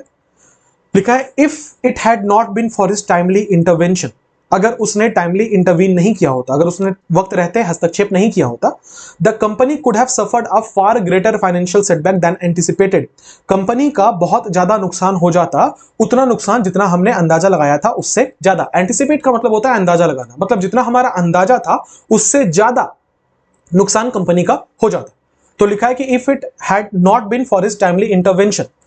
अब एक बात समझा रहा हूं यहां पे, ये चीज आपने अभी तक पकड़ लिया होगा कि ये थर्ड कंडीशनल में कैसे, यहां पे हैड लिखा हुआ है, यहां पे कुड हैव लिखा हुआ है। एक बात मुझे वहीं बतानी चाहिए थी, मैं भूल गया बताना, कि एक तरीके से और क्वेश्चन टफ करता है कि वुड हैव के जगह पे ना कोई और मॉडल देते, तो घबरा मत जाना। वुड हैव भी सही है, कुड हैव भी सही है, माइट हैव भी सही है, जब तक ये मॉडल परफेक्ट है ये सही है। इसके मीनिंग चेंज होते रहेंगे पर ये सही है। वुड हैव भी सही है, कुड हैव भी सही है, माइट हैव भी सही है, ये सब कुछ सही है, ठीक है। तो क्या लिखा हुआ है कि if it had not been for his timely intervention the company could have suffered. बिल्कुल सही बात है भाई, कुड हैव सफर्ड तो यहां पे होगा ही होगा, इसका मतलब थर्ड कंडीशन है ये, राइट। अब थर्ड कंडीशन है तो एरर कहां हो सकता था, इफ के बाद हैड होना चाहिए था, है आगे जाके कुड हैव है, इसका मतलब आंसर क्या होगा, आंसर होगा भाई नो एरर। क्लियरली क्लियर है। मैं ये नहीं समझाना चाह रहा था, मैं जो समझाना चाह रहा था मैं उस पर आ रहा हूं, ध्यान से सुनना मेरी बात को। बहुत बार बच्चे कंफ्यूज होते हैं जब ऐसे लिखा जाता है कि had it not been for या if it had not been for. अगर आप इसको देखो किससे शुरू था, if it had not been for, ये एक फिक्स्ड फ्रेज है। If it had not been for, ये एक फिक्स्ड फ्रेज है बच्चे, जिसका मतलब क्या होता है, जिसका मतलब होता है अगर ऐसा नहीं हुआ होता, उसको बोलते हैं if it had not been for, ठीक है। इसका भी नोट्स बनाना है, ध्यान से सुनो मेरी बात को। क्या लिखा हुआ है कि had it not been for, obviously हम यहां से इफ हटाएंगे तो इन्वर्जन लगेगा और हैड उठ के आगे आ जाएगा, ऑलरेडी मैं पढ़ा चुका हूं आपको ये बात। इसका इस्तेमाल किया जाता है हाइपोथेटिकल कंडीशंस को बताने के लिए, थर्ड कंडीशनल सेंटेंस में इसका इस्तेमाल किया जाता है ऐसे सिचुएशंस को बताने के लिए जो एक्चुअली नहीं हुए, लेकिन हम ये सोचते हैं कि अगर हो जाते तो डिफरेंट आउटकम होता, ठीक है। इसका स्ट्रक्चर हमेशा हाइपोथेटिकल पास्ट सिचुएशन को बताएगा। ये किसको शो करता है, रिग्रेट, अफसोस को शो करता है, एक्सप्लेनेशन को शो करता है, या किसी चीज के होने के कारण को शो करता है। पास्ट परफेक्ट में होगा, अच्छा थर्ड कंडीशनल है, तब तो पक्की बात है कि हैड लगेगा और आगे जाके वुड हैव लगेगा, तो पास्ट कंडीशनल तो हो ही गया। एग्जांपल से समझते हैं। लिखा है had it not been for her quick thinking, अगर उसने तुरंत नहीं सोचा होता, we would have missed the flight, हम फ्लाइट मिस कर जाते। मतलब क्या है, देखो मतलब बेसिकली ये है कि उसने तेज सोचा और फ्लाइट मिस नहीं हुई। लेकिन ये सब घटना हो जाने के बाद कोई व्यक्ति ये सोच रहा है कि अगर उसने नहीं सोचा होता, तो ये तो हाइपोथेटिकल है ना, ऐसा हुआ थोड़ी है, वो कल्पना कर रहा है कि इसका विपरीत रिजल्ट अगर होता, विपरीत मतलब उसने जल्दी सोच लिया, फ्लाइट पकड़ लिया, पर अगर विपरीत होता, जिसका मतलब है अगर उसने नहीं सोचा होता, we would have missed the flight, हम फ्लाइट मिस कर जाते। यहां पे लगता है had it not been for या if it had not been for. अगला देखो, लिखा है कि if it had not been for the storm, अगर आंधी नहीं आई होती, आंधी आई है, आंधी आई है, अब मैं हाइपोथेटिकली सोच रहा हूं, अगर आंधी नहीं आई होती, we would have finished the project on time, हम समय रहते प्रोजेक्ट को कंप्लीट कर लेते। जिसका मतलब है आंधी आई और प्रोजेक्ट टाइम पे नहीं खत्म हुआ। मैं कह रहा हूं अगर आंधी नहीं आई होती तो प्रोजेक्ट टाइम पे खत्म हो जाता। इसका मतलब मैं हाइपोथेटिकल बात कर रहा हूं, मैं रिग्रेट की बात कर रहा हूं, मैं अफसोस की बात कर रहा हूं। तो ये सारी चीजें ना थर्ड कंडीशनल की ओर बार बार इंडिकेट कर रही है। तो यहां से मैं दो चीजें समझाना चाह रहा हूं। पहला ये कि if it had not been for या had it not been for एक फिक्स्ड फ्रेज है। दूसरी बात, अगर ये फ्रेज सेंटेंस में यूज करोगे तो ये हाइपोथेटिकल पास्ट होगा, जिसका मतलब ये थर्ड कंडीशनल होगा। तो हमेशा याद रखना, इससे अगर एरर पूछा तो ये हैड और वुड हैव के स्ट्रक्चर को फॉलो करेगा। उम्मीद करता हूं ये चीज भी क्लियर है। इसका भी नोट्स बनाना है, अगेन वही बात है, टेलीग्राम से पीडीएफ डाउनलोड कर लेना। क्वेश्चन नंबर 5, आई होप मजा आ रहा होगा और आई होप आप क्वेश्चन में गलतियां कर रहे होंगे, क्योंकि गलतियां करके ही इंसान सीखता है। तुक्का मारने से एग्जाम में काम नहीं आएगा, ठीक है, कॉन्सेप्ट समझना पड़ेगा। Question number 5, her reluctance to resign, वो जो उसकी जो झिझक है रिजाइन करने को, despite the numerous accusations and criticisms, बहुत सारे आरोप और बहुत सारी आलोचना के बावजूद, have only added to the controversy surrounding her, उससे सिर्फ और सिर्फ जो कंट्रोवर्सी हुई है उसके आसपास पे उसमें इजाफा ही हुआ है। ठीक है, मतलब वो जो झिझक रही है रिजाइन करने से, उससे उसकी स्थिति और खराब ही हो रही है, बेसिकली ये कहना चाह रहा है। तो क्या लिखा होता है, her reluctance to resign despite the numerous accusations and criticisms have only, यहां पे वर्ब क्या यूज किया गया है, हैव। ठीक, हेल्पिंग वर्ब, मेन वर्ब क्या यूज किया गया, एडेड। हैव अपने नेचर से एक प्लूरल नंबर होता है, ये बात तो हम सब समझते हैं। अब हमें वर्ब का पता चल गया तो जरा सब्जेक्ट का भी पता करें। लिखा है हर रिलेक्टेंस टू रिजाइन, अच्छा हर एक पॉजिटिव एडजेक्टिव है तो इसके बाद कोई ना कोई नाउन होगा, जैसे कि हर करियर, हर होम, तो हर के बाद हम जो भी वर्ड लगाते हैं वो एक नाउन होता है। तो ये जो रिलेक्टेंस लिखा हुआ है, झिझक लिखा हुआ है, ये नाउन है। हम ये बात भी समझते हैं कि कोई भी नाउन या प्रोनाउन ही सेंटेंस का सब्जेक्ट बन सकता है, तो ये रिलेक्टेंस जो लिखा होता है सेंटेंस का सब्जेक्ट हो सकता है। आगे बढ़ेंगे, उसका रिलेक्टेंस का क्या, रिजाइन करने को जो उसका रिलेक्टेंस है। ठीक है, हर रिलेक्टेंस टू रिजाइन, ये एक इन्फिनेटिव है जो यहां पे एक सब्जेक्ट कॉम्प्लीमेंट का काम कर रहा है कि भैया रिलेक्टेंस किस बात को लेके है, रिलेक्टेंस रिजिग्नेशन को लेके है। ठीक है, उसको रिजाइन करने को लेके। आगे डिस्पाइट, डिस्पाइट एक प्रीपोजिशन होता है, हर प्रीपोजिशन के बाद कोई ना कोई नाउन आना चाहिए। यहां पे देखना किसके बावजूद, एक्यूजेशंस के बावजूद और क्रिटिसिज्म्स के बावजूद।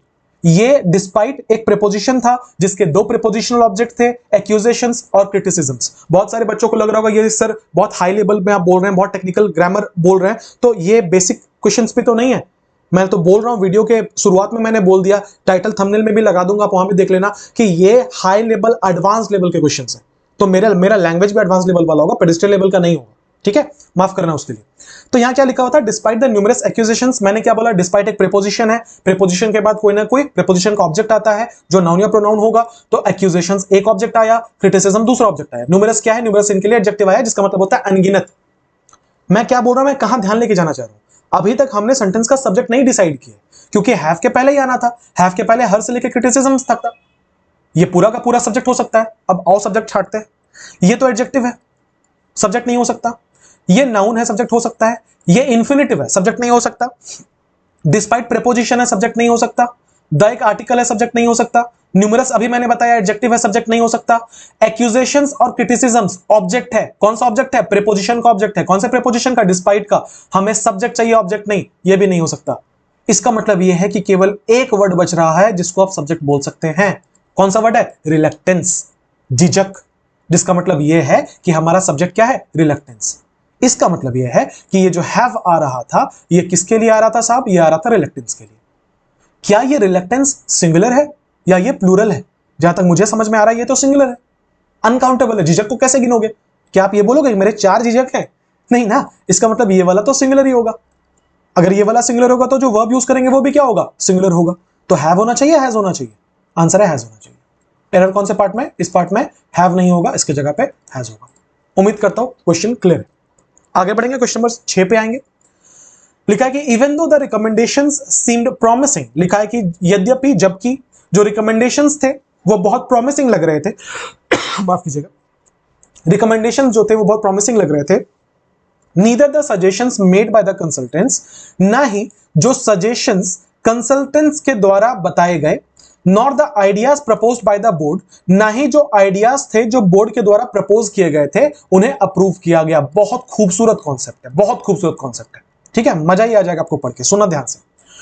लिखा है कि इवन दो, जबकि, the recommendations seemed promising, even though एक कंजंक्शन है, रिकमेंडेशंस यहां का सब्जेक्ट था, सीम्ड यहां का वर्ब था, प्रॉमिसिंग यहां का ऑब्जेक्ट था। तो क्या लिखा हुआ है, the even though the recommendation seemed promising, एक कॉमा लगाया, अब कंजंक्शन के बाद कॉमा लगा दिया, इसका मतलब हम दूसरा क्लॉज स्टार्ट करने वाले हैं, यहां तक हमें कोई एरर नहीं मिला है। ठीक है, लिखा है कि नीदर द सजेशंस, अब देखो हम लोग नॉर्मली कैसे पढ़ते हैं, मैं इंक चेंज करूं, हम नॉर्मली कैसे पढ़ते हैं कि लिखा हुआ है कि neither the suggestions nor the ideas, हम ऐसे पढ़ते हैं, राइट और फिर हम तुरंत अंदाजा लगाते हैं जो क्वेश्चन नंबर 1 में हमने किया था कि नॉर के बाद जो सब्जेक्ट होगा उसको फॉलो करेगा, ऐसे ही पढ़ते हैं ना। ये क्वेश्चन थोड़ा सा डिफिकल्ट था, डिफरेंट था, डिफिकल्ट नहीं था। कैसे, लिखा है कि नीदर द सजेशन, बात यहां खत्म नहीं हुई, अब उसके आगे फिर से इसने एक एडजेक्टिव का टोपा पहना दिया कि मेड बाय द कंसल्टेंट्स। ये बच्चों को कंफ्यूज करेगा कि सर सजेशंस का वर्ब तो यहां आ गया मेड बाय द कंसल्टेंट्स, ये सजेशन का वर्ब नहीं है बच्चे, ये एडजेक्टिव है। एडजेक्टिव का ये क्लॉज है, अभी पढ़ाया था। कौन से सजेशंस? ऐसे सजेशंस जो कि कंसल्टेंट्स के द्वारा लगाए गए हैं, ऐसे सजेशंस जो कि कंसल्टेंट्स के द्वारा दिए गए हैं। एक्चुअली यहां पे दैट वर लिखा होना चाहिए था, पर बहुत बार हम लोग जब किसी ऑब्जेक्ट के लिए लिखते हैं किसी भी एडजेक्टिव क्लॉज को, तो उसमें हम रिलेटिव प्रोनाउन हटा देते हैं ताकि सेंटेंस थोड़ा छोटा हो जाए। तो यहां लिखा था neither the suggestions made by the consultants, actually the sentence was neither the suggestions that were made by the consultants. इसका मतलब ये जो मेड बाय द कंसल्टेंट्स है, ये एडजेक्टिव का काम कर रहा है, ये वर्ब का काम नहीं कर रहा है सेंटेंस में। तो यहां क्या कह रहा है, वो सजेशंस जो कि कंसल्टेंट्स के द्वारा दिए गए थे, नॉट द आइडियाज, ना ही सजेशंस ना ही ideas. So not the ideas proposed by the board, ऐसे आइडियाज जो कि बोर्ड के द्वारा प्रपोज किए गए थे। अगेन ये वर्ब नहीं है, ये क्या है, ये आइडियाज के लिए आया हुआ एडजेक्टिव है। कौन से आइडियाज? आइडियाज तो बहुत बहुत किस्म के हो सकते हैं। ये वो आइडियाज हैं जो बोर्ड ने प्रपोज किए थे। कौन सा सजेशंस? ये वो सजेशंस हैं जो कि कंसल्टेंट्स ने बनाए थे। इसका मतलब ये दोनों चीजें जो हैं, ये एडजेक्टिव, ये सेंटेंस में एडजेक्टिव का काम कर रहे हैं। ये दोनों फ्रेजेस जो हैं, ये एडजेक्टिव का काम कर रहे हैं। अभी तक मैंने एक बड़ी जरूरी बात कही थी कि ये हो ना हो कोई फर्क नहीं पड़ता। इसका मतलब इसका सेंटेंस में कोई सिग्निफिकेंस ही नहीं है। इसका मतलब यह है कि ये सेंटेंस पे किसी भी किस्म का इंफ्लुएंस डालेगा ही नहीं। तो ये बच्चे बस आपको कंफ्यूज करने के लिए लिखा गया है। इसका हमारे एरर पे कोई फर्क नहीं पड़ेगा। अब देखो इसमें एरर क्या था, लिखा है neither the suggestions nor the ideas. फिर से वही बात है, नीदर नॉर से जुड़ा हो तो जो क्लोजेस्ट सब्जेक्ट होगा उसको वर्ब फॉलो करेगा। वर्ब यहां पे क्या लिखा हुआ था? वॉज। वर्ब क्या लिखा हुआ था? वॉज। वॉज क्या है बच्चे? वॉज है सिंगुलर, राइट। अभी अगर ये सिंगुलर है तो जो नाउन हम लोग इसके लिए एक्सपेक्ट कर रहे हैं वो भी सिंगुलर होना चाहिए, वरना इसे बदलना पड़ेगा। नजदीक वाला नाउन क्या था? आइडियाज। आइडियाज तो प्लूरल होता है, इसका मतलब वॉज होगा कि वर होगा? सर वर होना चाहिए। आंसर क्या है? वॉज की जगह पे वर होगा। मजा आ रहा है? आगे बढ़े क्वेश्चन नंबर 7 पे, ठीक है। क्या लिखा हुआ है? द अग्रीमेंट स्टिपुलेटेड, अग्रीमेंट नहीं किया, स्टिपुलेट किया ना। What does the word stipulate mean? Stipulate का मतलब नोट कर लेना, लिखा है मतलब होता है इसका मीनिंग कि टू से एग्जैक्टली व्हाट इज नीडेड, वो कहना जो कि कहना जरूरी है। मतलब बेसिकली किसी को बाध्य करना किसी चीज के लिए, उसको स्टिपुलेट कहते हैं। लिखा है कि द अग्रीमेंट स्टिपुलेटेड, अग्रीमेंट जो है वो स्टिपुलेट करता है, वो बाध्य करता है that both parties should refrain from making any public comments, कि दोनों के दोनों जो पार्टीज है ना, वो मैटर पे कोई पब्लिक कमेंट नहीं करेंगे। एक्सक्यूज मी, वो मैटर पे कोई पब्लिक कमेंट नहीं करेंगे unless approved by legal council, जब तक उनके जो वकील हैं वो उनको अप्रूवल ना दे दे, या वो जो लीगल काउंसिल है वो उनको अप्रूवल ना दे दे, तब तक वो एक दूसरे के ऊपर कोई भी पब्लिक कमेंट नहीं करेंगे। हिंदी समझ में आया? एरर पे आते हैं। लिखा द अग्रीमेंट स्टिपुलेटेड। अब देखो जैसे यहां पे स्टिपुलेटेड लिखा हुआ है, आपके दिमाग में तुरंत आएगा दैट बोथ द पार्टीज रिफ्रेन्ड होना चाहिए। सर नहीं होना चाहिए। क्यों नहीं होना चाहिए? क्योंकि स्टिपुलेटेड के साथ एक रूल लगता है कि इसके बाद सब शुड का इस्तेमाल हो नॉर्मली, प्लस बेस फॉर्म के वर्ब का इस्तेमाल, उसको नोट कर लेना, ठीक है। आप अगर कभी यूज देखोगे इसका न्यूज़पेपर में तो बहुत यूज होता है। आप जब यूज देखोगे इसका तो हमेशा इसका कंस्ट्रक्शन ऐसा ही बनता है कि स्टिपुलेटेड लिखा हुआ है और उसके साथ शुड लिखा हुआ है और कोई ना कोई बेस फॉर्म चिपकाया हुआ है। तो क्या होगा? The agreement stipulated that both parties should refrain from making any public comments. उम्मीद करता हूं आपको ये क्वेश्चन समझ में आ गया है। इसमें सेंटेंस में कोई एरर नहीं है, हमारा आंसर होगा नो एरर, ठीक है। स्टिपुलेटेड देख के शुड प्लस बेस फॉर्म होना चाहिए था, वही लिखा हुआ है और कहीं पे कोई एरर की गुंजाइश नहीं। क्वेश्चन नंबर 8 पे पढ़ेंगे। लिखा है कि although the investigation was expected to conclude within a month, जबकि इन्वेस्टिगेशन को 1 महीने में कंक्लूड हो जाना था, एक्सपेक्टेशंस यही थे। अ significant amount of new evidence were discovered causing delays, बहुत भारी मात्रा में नए एविडेंस मिले हैं जिसकी वजह से जो मतलब जजमेंट आना था उसमें डिले हो गया। जो इन्वेस्टिगेशन हो, जजमेंट नहीं, जो इन्वेस्टिगेशन होना था उसमें डिले हो गया। सीजीएल 2014 का सवाल है, 10 साल पहले पूछा गया था। लिखा है कि ऑल्दो द इन्वेस्टिगेशन, देखो ऑल्दो से यूज है, इसका मतलब कंजंक्शन पार्ट आया है यहां पे। द इन्वेस्टिगेशन यहां का सब्जेक्ट है। वाज एक्सपेक्टेड क्यों लिखा हुआ है? ये वर्ब है क्योंकि सेंटेंस पैसिव वॉइस में है। इन्वेस्टिगेशन किसी को कंक्लूड नहीं किया करेगा, इन्वेस्टिगेशन को कंक्लूड किया जाएगा, जिसका मतलब सेंटेंस पैसिव वॉइस में है। तो वाज प्लस V3। तो कह रहा है कि although the investigation was expected to conclude within a month, जबकि इन्वेस्टिगेशन को 1 महीने में कंक्लूड करने की बात थी। A significant amount of new evidence were discovered, ध्यान देना यहां पे लिखा हुआ है were discovered. In case you don't know and I am assuming you don't know, evidence एक अनकाउंटेबल नाउन है। जैसे आपने पढ़ा है लगेज एक अनकाउंटेबल नाउन है, इंफॉर्मेशन एक अनकाउंटेबल नाउन है, न्यूज एक अनकाउंटेबल नाउन है, आपने पढ़ा है ना ये सब। मटीरियल कभी सिंगुलर कभी काउंटेबल होता है, कभी अनकाउंटेबल होता है। ऐसे वाले कैटेगरी में बड़ा कंफ्यूजन होता है कि किसको हम कब काउंटेबल काउंट करें, किसको हम कब अनकाउंटेबल काउंट करें। तो मैंने यही बता दिया आपको, एविडेंस हमेशा अनकाउंटेबल होता है। अब आप बोलोगे सर ऐसे कैसे, हमने तो सुना है अगर बहुत सारे एविडेंस होंगे तो उसे क्या कहेंगे, तो बच्चों उसे पीसेस ऑफ एविडेंस कहा जाता है। क्या कहा जाता है उसे? पीसेस ऑफ एविडेंस, या बहुत बार उसको आइटम्स ऑफ एविडेंस कहते हैं। कोर्ट का अगर आप कभी आप सुनोगे ना कोर्ट के हियरिंग, तो उसमें बोलेंगे कि they have got some items of evidence और they have got some pieces of evidence. Evidence is always uncountable, ठीक है।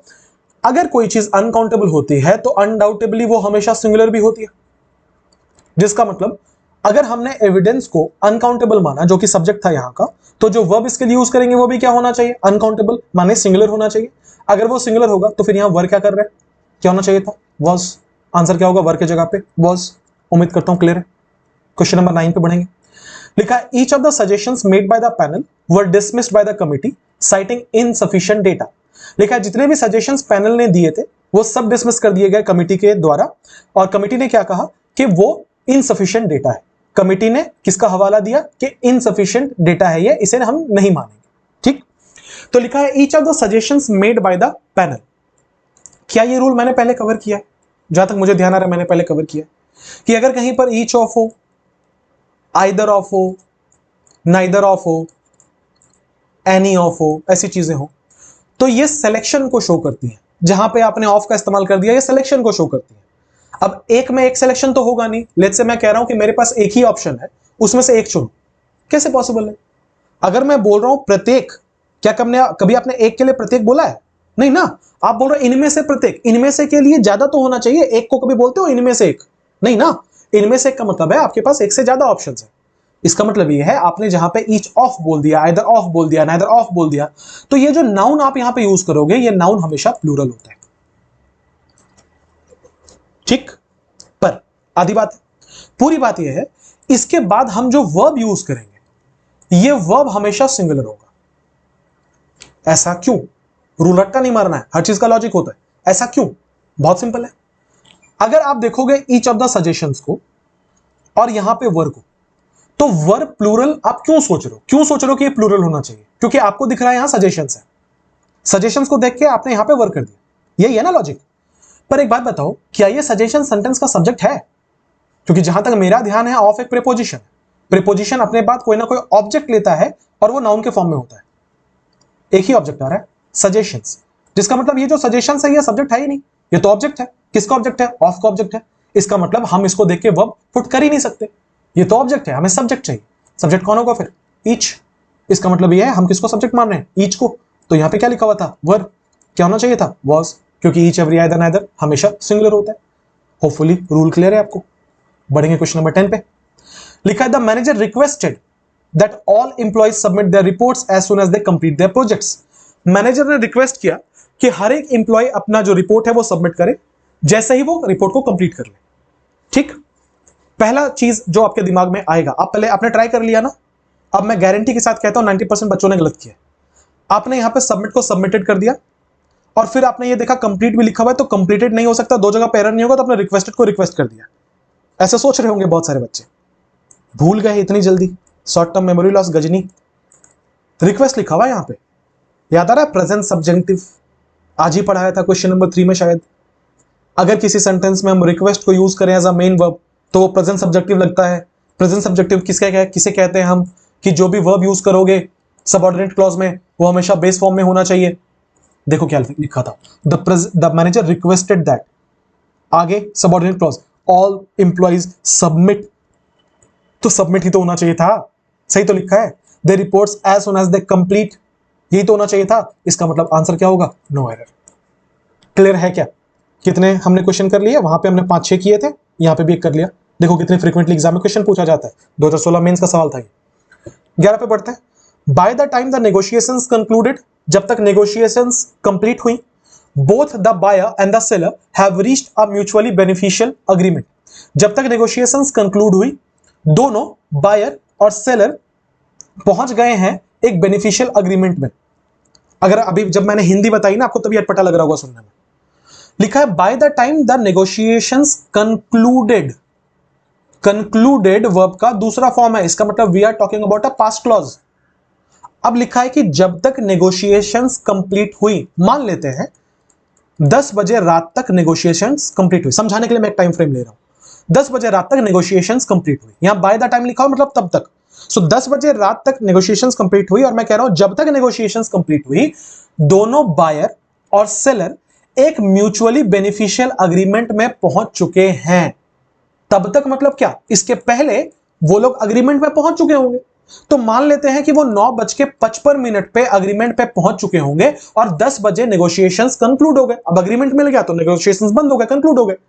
तो क्या कह रहे हैं कि जब तक नेगोशिएशंस कंप्लीट हुए, जो अग्रीमेंट था वो तो उसके पहले ही हो गया होगा।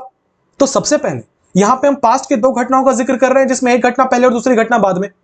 आपको याद आ रहा होगा उसमें हैड यूज करते हैं हम, एक में V2 दूसरे में हैड। दूसरी बात, आप जब ये पूरी की पूरी घटना का जिक्र कर रहे हो तो पूरी की पूरी घटना तो पास्ट टेंस में है। कंक्लूड तो पहले खत्म हुआ था, मतलब नेगोशिएशन तो पहले ही कंप्लीट हो गए थे। अगर नेगोशिएशंस कंप्लीट पहले ही हो गए होंगे तो क्या अग्रीमेंट अभी होगा? कंक्लूड मतलब होता है खत्म हो जाना, फिर नेगोशिएशंस कैसे कंप्लीट हुए जब अग्रीमेंट हुआ ही नहीं था? इसका मतलब यह है कि अग्रीमेंट भी पहले हुआ, नेगोशिएशंस भी पहले कंप्लीट हुए। तो यहां प्रेजेंट टेंस यूज करने का कोई लॉजिक ही नहीं है, यहां पे हैव हो ही नहीं सकता, पूरी की पूरी टाइमलाइन बिगड़ जाएगी सेंटेंस की। अब क्या हो सकता है उसका सोल्यूशन मैंने बता दिया कि 10 बजे नेगोशिएशंस खत्म हुए और उसके पहले ही ये लोग अग्रीमेंट में पहुंच चुके थे। तो मेरे आने से पहले ट्रेन खुल चुकी थी, डॉक्टर के आने से पहले रोगी मर चुका था, वही वाली बात है। 2 घटनाएं पास्ट की, एक में V2 दूसरे में हैड। तो यहां पे हैव को हटा के क्या लगाएंगे? हैड, क्योंकि ये घटना पहले हुई थी तो हमने यहां पे लगा दिया हैड। क्लियर है क्या? बढ़ेंगे क्वेश्चन नंबर 12 की तरफ। Her decision to withdraw from the project owing to unforeseen circumstances have raised concerns about among stakeholders। लिखा है कि उसका जो डिसीजन था, हर डिसीजन, कौन सा decision? To withdraw from the project. उसका जो डिसीजन था प्रोजेक्ट से विड्रॉ करने का, ठीक है। टू विड्रॉ यहां का इंफिनिटिव है, फ्रॉम एक प्रीपोजिशन है जिसके बाद उसका ऑब्जेक्ट आया है the project.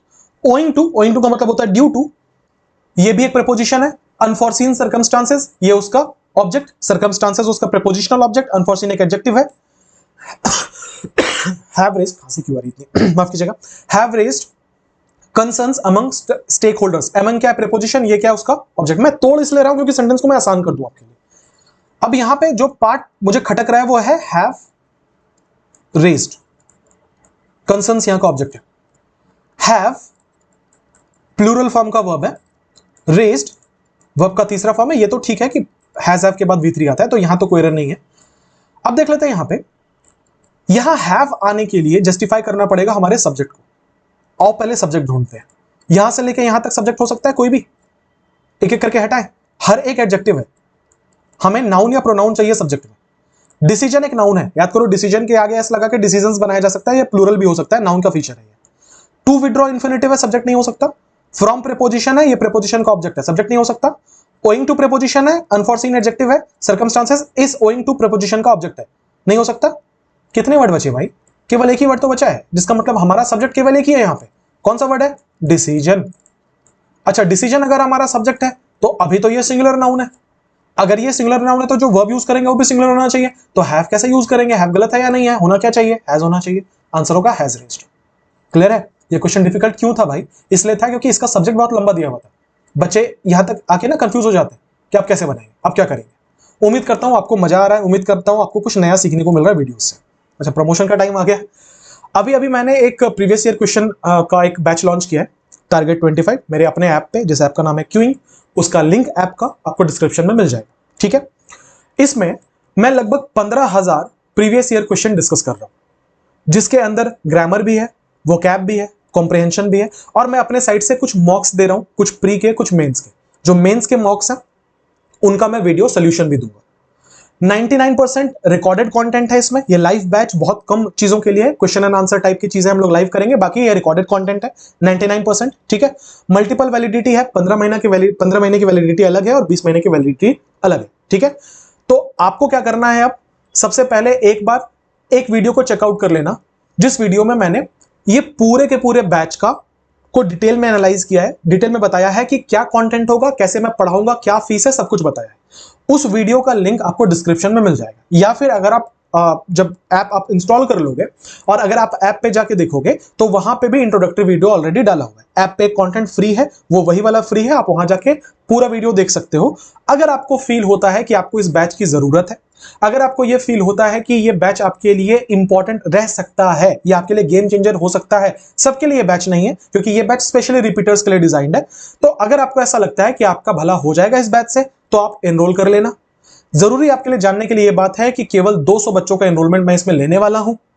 Almost 80 to 85% admission हो चुके हैं, कुछ एक सीट्स बचे हैं जिसमें बच्चे कह रहे हैं कि सर पैसे नहीं है, 2-3 दिन में कर लेंगे। ऐसे वाले बच्चों के लिए थोड़ी सीट्स बचा के रखे हैं। अगर आप उनमें से हो जिनकी बात ऑलरेडी हमसे हो चुकी है तो आप जल्दी से जल्दी एनरोल कर लेना, वरना जितनी जल्दी हो सके आप एनरोल कर लेना। 200 सीट फुल होते ही खत्म हो जाएगा, ठीक है, फिर एडमिशन नहीं हो पाएंगे। ओके, बाकी डिटेल्स उस वीडियो में है। वीडियो का लिंक, कोर्स परचेज का डायरेक्ट लिंक, ऐप का लिंक, तीनों डिस्क्रिप्शन में आपको मिल जाएगा। गो एंड चेकआउट, ठीक है।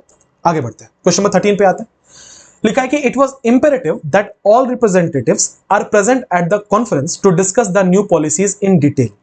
लिखा हुआ है इट वाज इंपेरेटिव, कुछ चमका। क्या आपको यह याद आया कि इंपेरेटिव वर्ड से प्रेजेंट सब्जेक्टिव मूड बनता है? याद आ रहा है ना? अगर प्रेजेंट सब्जेक्टिव मूड बनता है तो उसका सबऑर्डिनेट क्लॉज में हमें हमेशा base form of verb use करना है। याद आया? देख लो क्वेश्चन। लिखा कि इट वाज इंपेरेटिव, ये जरूरी था, दैट ऑल रिप्रेजेंटेटिव्स के जितने भी रिप्रेजेंटेटिव्स हो आर प्रेजेंट। आर नहीं हो सकता क्योंकि ये बी मेन वर्ब का V1 है, नहीं हो सकता। हमें बेस फॉर्म चाहिए, बी वर्ब का बेस फॉर्म बी ही होता है, जिसका मतलब है यहां आर नहीं होगा, इसके जगह पे हम क्या यूज करेंगे? बी।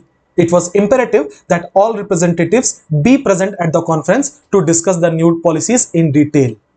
बहुत अच्छा सवाल है। Question number 14। His proposal as well as the supporting documents was reviewed by the committee before any final decision was made.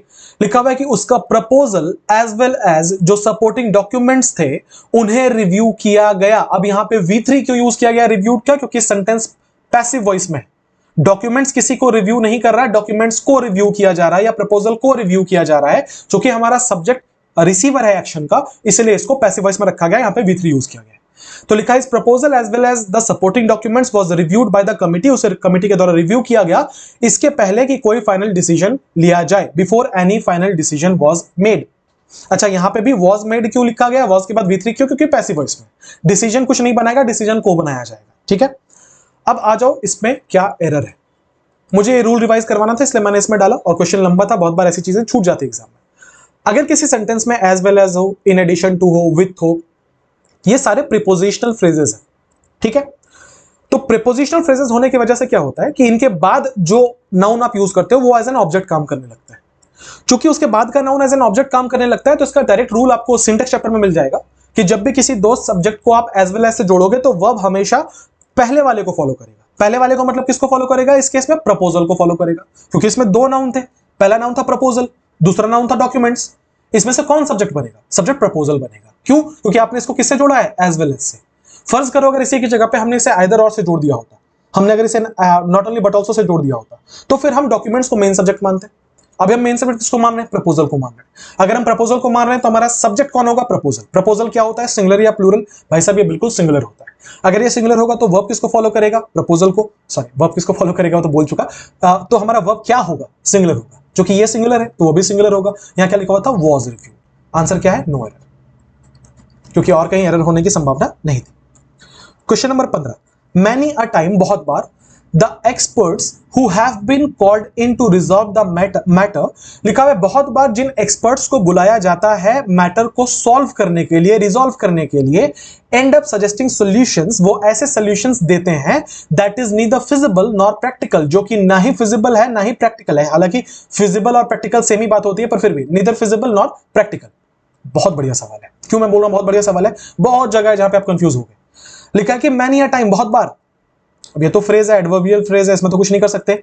The experts who have been called in to resolve the matter, यहां से लेके यहां तक, क्या आप ये बात समझ पाए क्वेश्चन पढ़ते के साथ कि फिर से एक एडजेक्टिव क्लॉज का यूज किया गया है एक्सपर्ट्स के बारे में और जानकारी देने के लिए।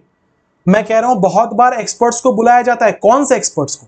तो यहां पे जानकारी दी गई है कि एक्सपर्ट्स जिन्हें बुलाया जाता है मैटर रिजॉल्व करने के लिए। एक्सपर्ट्स तो बहुत किस्म के हो सकते हैं। मैं बोलूंगा एक्सपर्ट्स को बुलाया जाता है जो जादूगर हो, एक्सपर्ट्स को बुलाया जाता है जो कि एक्सपर्ट ड्राइवर्स हो, मैं तो कुछ भी बोल सकता हूं। पर मैं यहां किस एक्सपर्ट्स की बात कर रहा हूं? जिन एक्सपर्ट्स को बुलाया जा रहा है मैटर सॉल्व करने के लिए। तो ये हु से लेके मैटर तक ये पूरा पूरा एडजेक्टिव का क्लॉज है जो कि एक्सपर्ट्स को डिफाइन करने के लिए आया है, एक्सपर्ट्स को क्वालिफाई करने के लिए आया है, उसके बारे में एडिशनल इंफॉर्मेशन देने के लिए आया है। अब जब भी ये होता है तो मैंने क्या बोला था, आमतौर पर रिलेटिव प्रोनाउन का यूज होगा और यहां पे एक वर्ब का एरर बनता है। तो आओ जरा चेक कर लेते हैं। हु के लिए हैव आ रहा है, राइट, और हु का एंटीसीडेंट कौन है? एक्सपर्ट्स, जिसका मतलब ये है ये हैव किसके लिए आ रहा है? एक्सपर्ट्स के लिए आ रहा है। एक्सपर्ट्स प्लूरल है तो उसके लिए हैव आया, तो यहां तो कोई एरर नहीं है। यहां से भी एसएससी एरर बनाता है, हैव की जगह पे हैज कर देगा। अच्छा, बिन कॉल्ड क्यों है? यहां बिन प्लस बी3 क्यों है? क्योंकि पैसिव वॉइस में। पैसिव वॉइस में क्यों है? क्योंकि एक्सपर्ट्स किसी को नहीं बुला रहा, एक्सपर्ट्स को बुलाया जा रहा है। इसका मतलब यह सेंटेंस पैसिव वॉइस में होगा। हैज बीन कॉल्ड इन क्यों बुलाया जाता है? To resolve the matter. ठीक। एंड अप, ये एंड अप यहां का वर्ब है। अगर आप मुझसे पूछोगे सर इस वर्ब का सब्जेक्ट क्या है, इस वर्ब का सब्जेक्ट एक्सपर्ट्स है। आप समझ गए होगे अभी तक, क्योंकि ये बीच वाला जो है ये बस आपको कंफ्यूज करने के लिए यूज किया गया था, सेंटेंस को लंबा करने के लिए यूज किया गया था। ये होता नहीं होता बात तो एक ही है। इसका मतलब मैं इस सेंटेंस को ऐसे पढ़ता, many a time the experts and up, ऐसे पढ़ सकता था ना मैं। ये तो बस उसको क्वालिफाई करने के लिए आया था। तो क्या लिखा है? Many a time the experts who have been called in to resolve the matter end up. अब मैं यहां पे एंड अप से क्या सीख पा रहा हूं कि एंड अप एक फ्रेजल वर्ब है जिसका मतलब होता है रिजल्ट पे आना, आखिरी बात करना। अच्छा, एंड अप V1 में लिखा हुआ है जिसका मतलब ये प्लूरल वर्ब है। और मैंने अभी क्या बोला? ये एक्सपर्ट्स के लिए आ रहा है, तो एक्सपर्ट्स भी तो प्लूरल है। अगर यहां पे एंड्स अप लिखा होता तो हम उसे एरर बोलते। इसका मतलब यहां तो अभी एरर नहीं है, ये भी प्लूरल है, ये भी प्लूरल है। आगे बढ़ते हैं। And up doing what? And up suggesting solutions. वो लोग ऐसे सॉल्यूशंस बताते हैं that is neither feasible nor practical. जो सॉल्यूशंस ना ही फिजिबल है ना ही प्रैक्टिकल है, जो सॉल्यूशंस ना ही फिजिबल है ना ही प्रैक्टिकल है। बात को समझना, ये जो that is neither feasible nor practical है, ये किसके लिए आ रहा है? किसकी बात हम कर रहे हैं? हम सॉल्यूशंस की बात कर रहे हैं। तो फिर से यहां पे क्या ये एक एडजेक्टिव का फ्रेज नहीं है? एडजेक्टिव का क्लॉज नहीं है ना? किसके लिए आ रहा था? सॉल्यूशंस के लिए। कि ऐसे सॉल्यूशंस वो लोग बता देते हैं जो कि ना ही फिजिबल है ना ही प्रैक्टिकल है। इसका मतलब ये भी एडजेक्टिव से बना क्लॉज है। किसके लिए आ रहा है? सॉल्यूशंस के लिए आ रहा है। चेक कर लेते हैं जो एरर मैंने बोला था। ये दैट का एंटीसीडेंट कौन है? ये किसके लिए आ रहा है भाई साहब? सॉल्यूशंस के लिए आ रहा है। सॉल्यूशंस प्लूरल है। अगर ये सॉल्यूशंस प्लूरल है तो जो वर्ब इसके लिए आएगा वो भी क्या होगा? प्लूरल होगा। देखो तो यहां पे प्लूरल यूज है क्या? क्या यूज किया गया है? That is neither. गलत है ना? अगर आप इसको सॉल्यूशंस के लिए लिख रहे हो तो दैट इज नीदर बोलोगे कि दैट आर नीदर बोलोगे? आंसर होगा that are neither feasible nor practical. Exam में इतना दिमाग काम करवाना पड़ेगा। देखो टफ क्वेश्चन है या नहीं है? आंसर क्या होगा? आंसर है ऑप्शन नंबर सी। उम्मीद करता हूं आपको मजा आ रहा होगा। अब अगर आपको मजा आ रहा है तो मैं आपको भी कसम दे दूंगा, कम से कम इस वीडियो को 3 लोगों से जरूर शेयर करना। ठीक है? वो जय हो मूवी देखी ना सलमान खान वाली, तुम 3 को करो, उसको बोलो 3 को करने को। ठीक है? सो कम से कम 3 लोगों को आप शेयर करेंगे। अगर ये वीडियो आपको अच्छा लग रहा है तो जल्दी से यहीं पे पॉज करो, पहले लाइक करो, 3 लोगों से शेयर करो। फिर जितने क्वेश्चंस मैं आज कराऊंगा उनमें से आप कितने करेक्ट कर पाए मुझे कमेंट बॉक्स में जरूर बताओगे। ठीक है? ताकि मैं आगे अगर ऐसे सेशंस लेके आऊं तो मैं ये ग्रोथ चेक कर पाऊं कि ये ग्रोथ कैसा जा रहा है आपका। ठीक है? और प्लीज रिक्वेस्ट है, कमेंट में ये जरूर बताना कि आपको ये वीडियो वाला एक्सपेरिमेंट कैसा लगा, आगे क्या आप ऐसे और वीडियोस चाहते हो। क्योंकि मेरा एक एप्रीहेंशन इस चीज को लेके, जब मैं मटेरियल बना रहा था और अभी जब मैं पढ़ा रहा हूं, मुझे बहुत बार ऐसा फील हो रहा है कि लेवल स्टूडेंट के लेवल के ऊपर जा रहा है। ठीक है? क्योंकि मैं ऑफलाइन क्लास हूं नहीं जहां पे मैं आपसे आई कांटेक्ट बना के देख लूं कि आपको समझ में आ रहा है कि नहीं आ रहा है। मुझे आप नहीं दिखते, आपको मैं नहीं दिखता। इसीलिए आप कमेंट बॉक्स एक जरिया जहां से मैं समझ पाऊंगा कि लेवल क्या रखना है। तो अगर आपको ये फील हो रहा है कि बहुत हाई लेवल हो रहा है तो भी मुझे बताना। अगर आपको ये फील हो रहा है कि नहीं सर ये जरूरी है हमारे लिए क्योंकि प्रीवियस ईयर क्वेश्चन है तो एग्जाम में तो आए हुए, मैं घर से तो लेके नहीं आया क्वेश्चन। अगर आपको ऐसा लग रहा है कि ये जरूरी है, आप सीखना चाहते हो, आपको सीखने को मिल रहा है, तो मुझे वो भी बताना। मैं ऐसे सेशंस कंटिन्यू करूंगा। तो आपके रिव्यूज की बहुत इंपॉर्टेंस है मेरे कंटेंट को डिजाइन करने में। रिव्यूज जरूर देते रहना कमेंट बॉक्स में। ठीक है? और वो 3 लोगों से शेयर करना जिनको नहीं पता है। मैं बता देता हूं, मेरी जुबान भाई काली है, मेरी जुबान पे तिल भी है। ठीक है? मैं जो बोलूंगा वो हो जाएगा। अब सोचो दुआ देनी है कि बददुआ देनी है। सब्सक्राइब करो, शेयर करो। ठीक है? बददुआ नहीं दूंगा, टीचर हूं, मजाक कर रहा हूं मैं। देखो, despite there being a number of alternatives, वहां पे कई ऑल्टरनेटिव्स होने के बावजूद the primary option suggested by the consultant were the most cost effective. जो प्राइमरी ऑप्शन सजेस्ट किए गए थे कंसल्टेंट्स के द्वारा वो सबसे ज्यादा इफेक्टिव थे, सबसे ज्यादा कॉस्ट इफेक्टिव थे। लिखा है कि डिस्पाइट एक प्रीपोजिशन है, there being a number of alternatives, ये एक नाउन क्लॉज है जिसको प्रीपोजिशन का ऑब्जेक्ट बना के यूज किया जा रहा है कि बहुत सारे अल्टरनेटिव्स थे, इसके बावजूद despite there being a number of alternatives, यहां तक तो कोई एरर नहीं है। The primary option, primary adjective है, ऑप्शन यहां का नाउन है।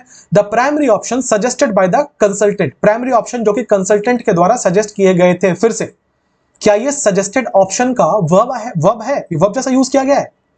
इतने क्वेश्चंस कर लिए, अब तो आपको समझ में आ जाना चाहिए। नहीं भाई साहब, ये क्या है? ये एक एडजेक्टिव क्लॉज है जिसका इस्तेमाल क्यों किया जा रहा है? जिसका इस्तेमाल किया जा रहा है ये ऑप्शन को क्वालिफाई करने के लिए।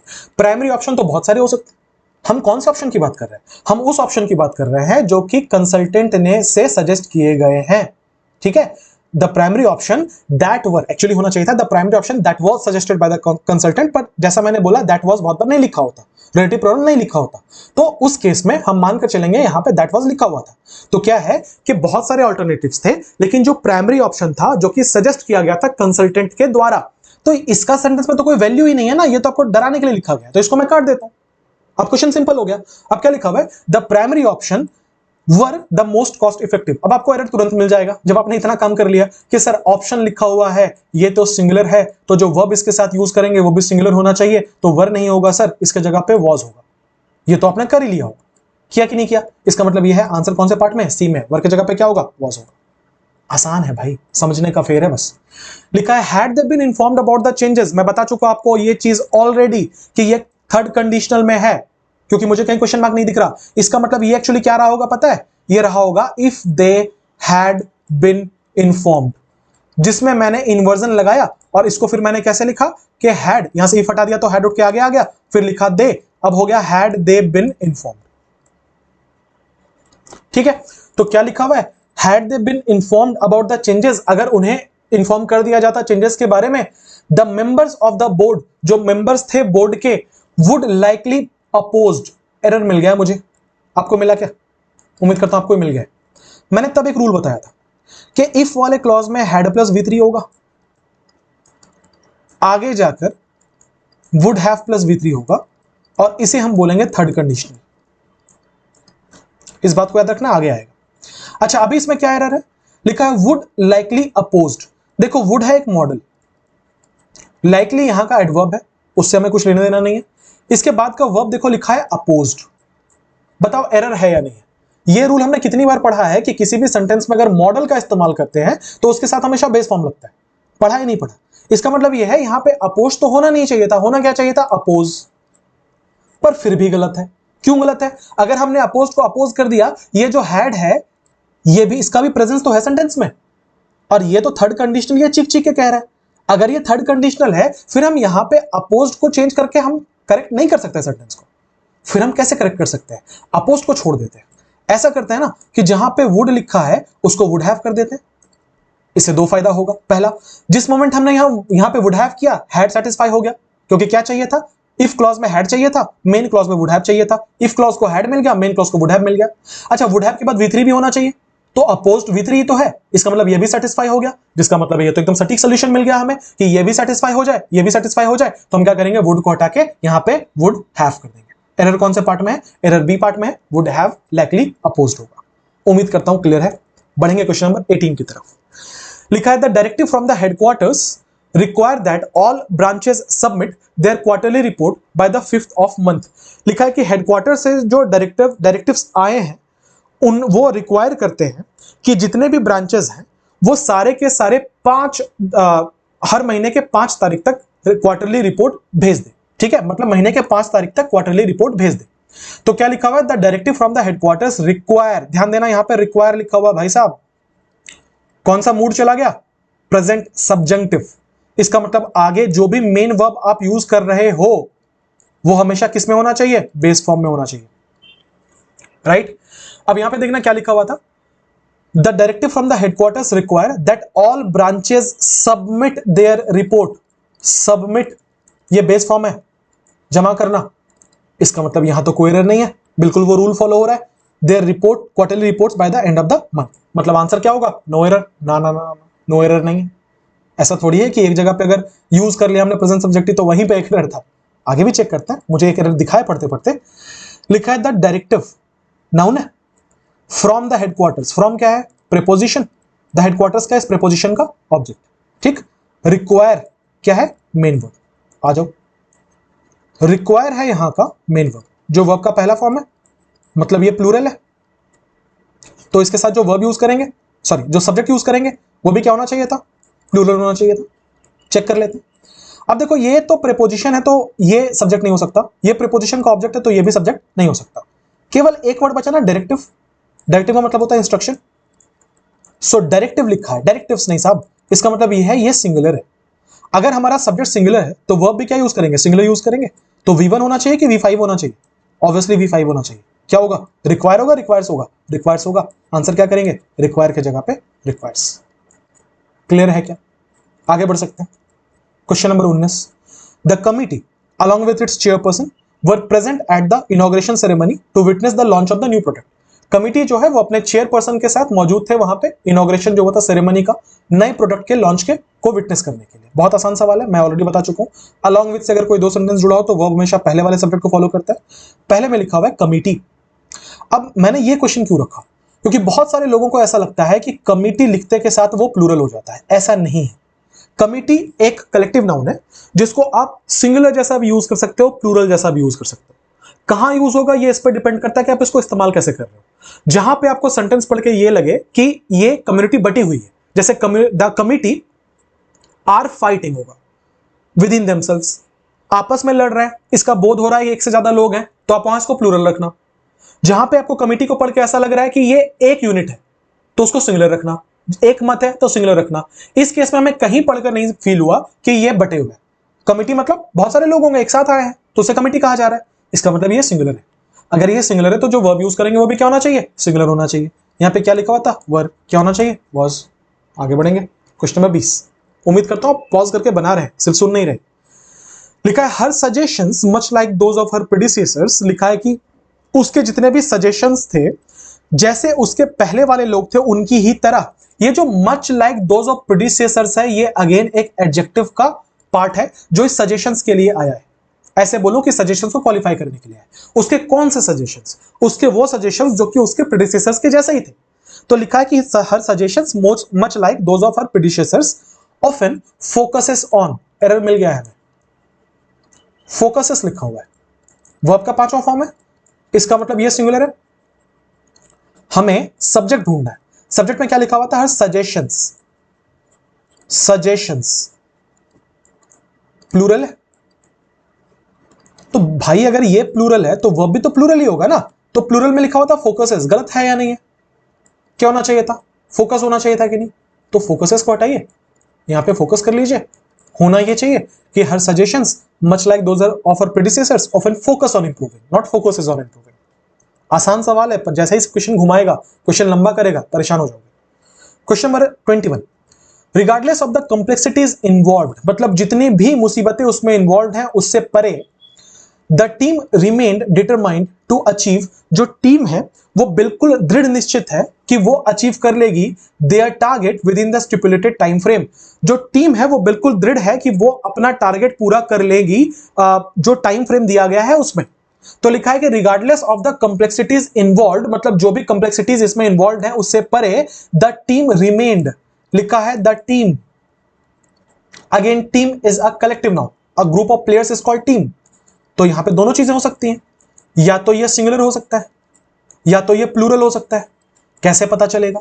अगर आपको सेंटेंस पढ़ के ऐसा लग रहा है कि टीम आपस में लड़ रही है, टीम का डिवीजन हो गया है, ऐसी चीजें जब आप बोलोगे तो वो हमेशा प्लूरल जैसा काम करेंगे, क्योंकि वहां आपको पढ़ते के साथ बोध हो रहा है कि टीम में एक आदमी नहीं है, एक से ज्यादा है। लेकिन जहां पे आपको टीम पढ़ के ऐसा लगा कि ग्रुप ऑफ प्लेयर्स है और ये सब एक है, ये सब इक्वल है, बराबर है, आप एक यूनिट जैसा उसको देख रहे हो, तो वो हमेशा सिंगुलर होता है। बात को और क्लियरली समझाता हूं। ऐसे बहुत सारे वर्ड्स मैं लेके आया हूं, जैसे कि क्लास। अब क्लास मतलब group of students is called class. तो अब क्या है, वो सिंगुलर भी होगा प्लूरल भी होगा, कैसे पता चलेगा? देखो सिंगुलर वाला एग्जांपल मैं ले रहा हूं कि the class is studying for its final exam. अब यहां ये सेंटेंस पढ़ के आपको क्या बोध हुआ कि एक बच्चा पढ़ रहा है, दो बच्चे पढ़ रहे हैं, तीन बच्चा पढ़ रहा है? नहीं, आप जिसको क्लास बोल रहे हो ना, 40 45 50 60 5 6 जितने भी हैं, सबके सब पढ़ रहे हैं। इसका मतलब आप उनको एक मुट्ठी की तरह देख रहे हो, आप उनको एक यूनिट की तरह देख रहे हो। इसका मतलब यह है कि वो हमेशा सिंगुलर होगा। अच्छा प्लूरल वाला देख लो, लिखा है the class are discussing their individual projects. क्या आपको ये वर्ड इंडिविजुअल दिख रहा है इसमें? अब जैसे आपने इंडिविजुअल वर्ड यूज किया, इसका मतलब क्या, आप सामने वाले को बताना चाहते हो कि मैं एक एक ईच करके बात कर रहा हूं, क्लास के एक एक बच्चे की बात कर रहा हूं, सब इंडिविजुअल प्रोजेक्ट्स की बात कर रहे हैं, तो बट गई है चीजें।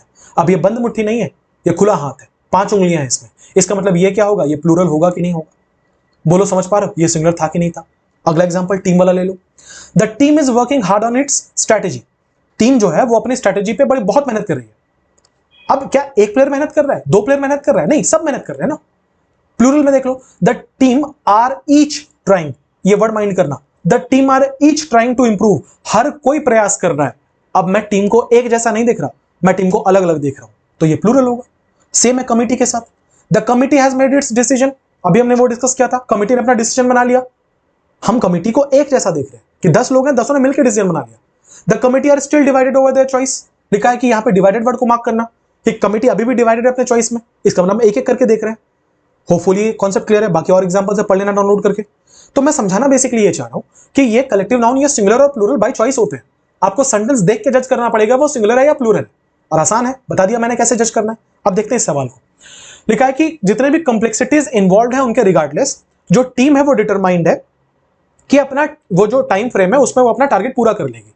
क्या यहां पे कोई भी ऐसा सेंटेंस था, कोई भी ऐसा वर्ड था जिसको देख के हमें ये लगा कि टीम बटी हुई है? नहीं साहब, बिल्कुल नहीं। अगर ऐसा नहीं है तो हम यहां पे टीम को सिंगुलर मान रहे हैं या प्लूरल मान रहे हैं? हम यहां पे इस केस में सिंगुलर मान के चल रहे हैं। अगर हम सिंगुलर मान रहे हैं तो जो वर्ब यूज होगा वो सिंगुलर होना चाहिए। सो यहां पे क्या वर्ब यूज किया गया था? रिमेंड। अब रिमेंड तो वर्ब का दूसरा फॉर्म होता है, ये तो सिंगुलर में भी वही होता है और प्लूरल में भी वही होता है, तो यहां तो कोई हमें क्लू नहीं मिलने वाला एरर का। आगे बढ़ते हैं। Remain to determined to achieve their target, their target.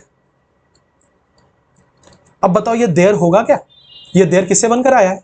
दे से। किसका पॉजिटिव एडजेक्टिव है? ये दे का। दे किसके लिए यूज होता है? प्लूरल के लिए। जब आप टीम को सिंगुलर मान रहे हैं तो फिर आप यहां पे दे क्यों यूज करोगे?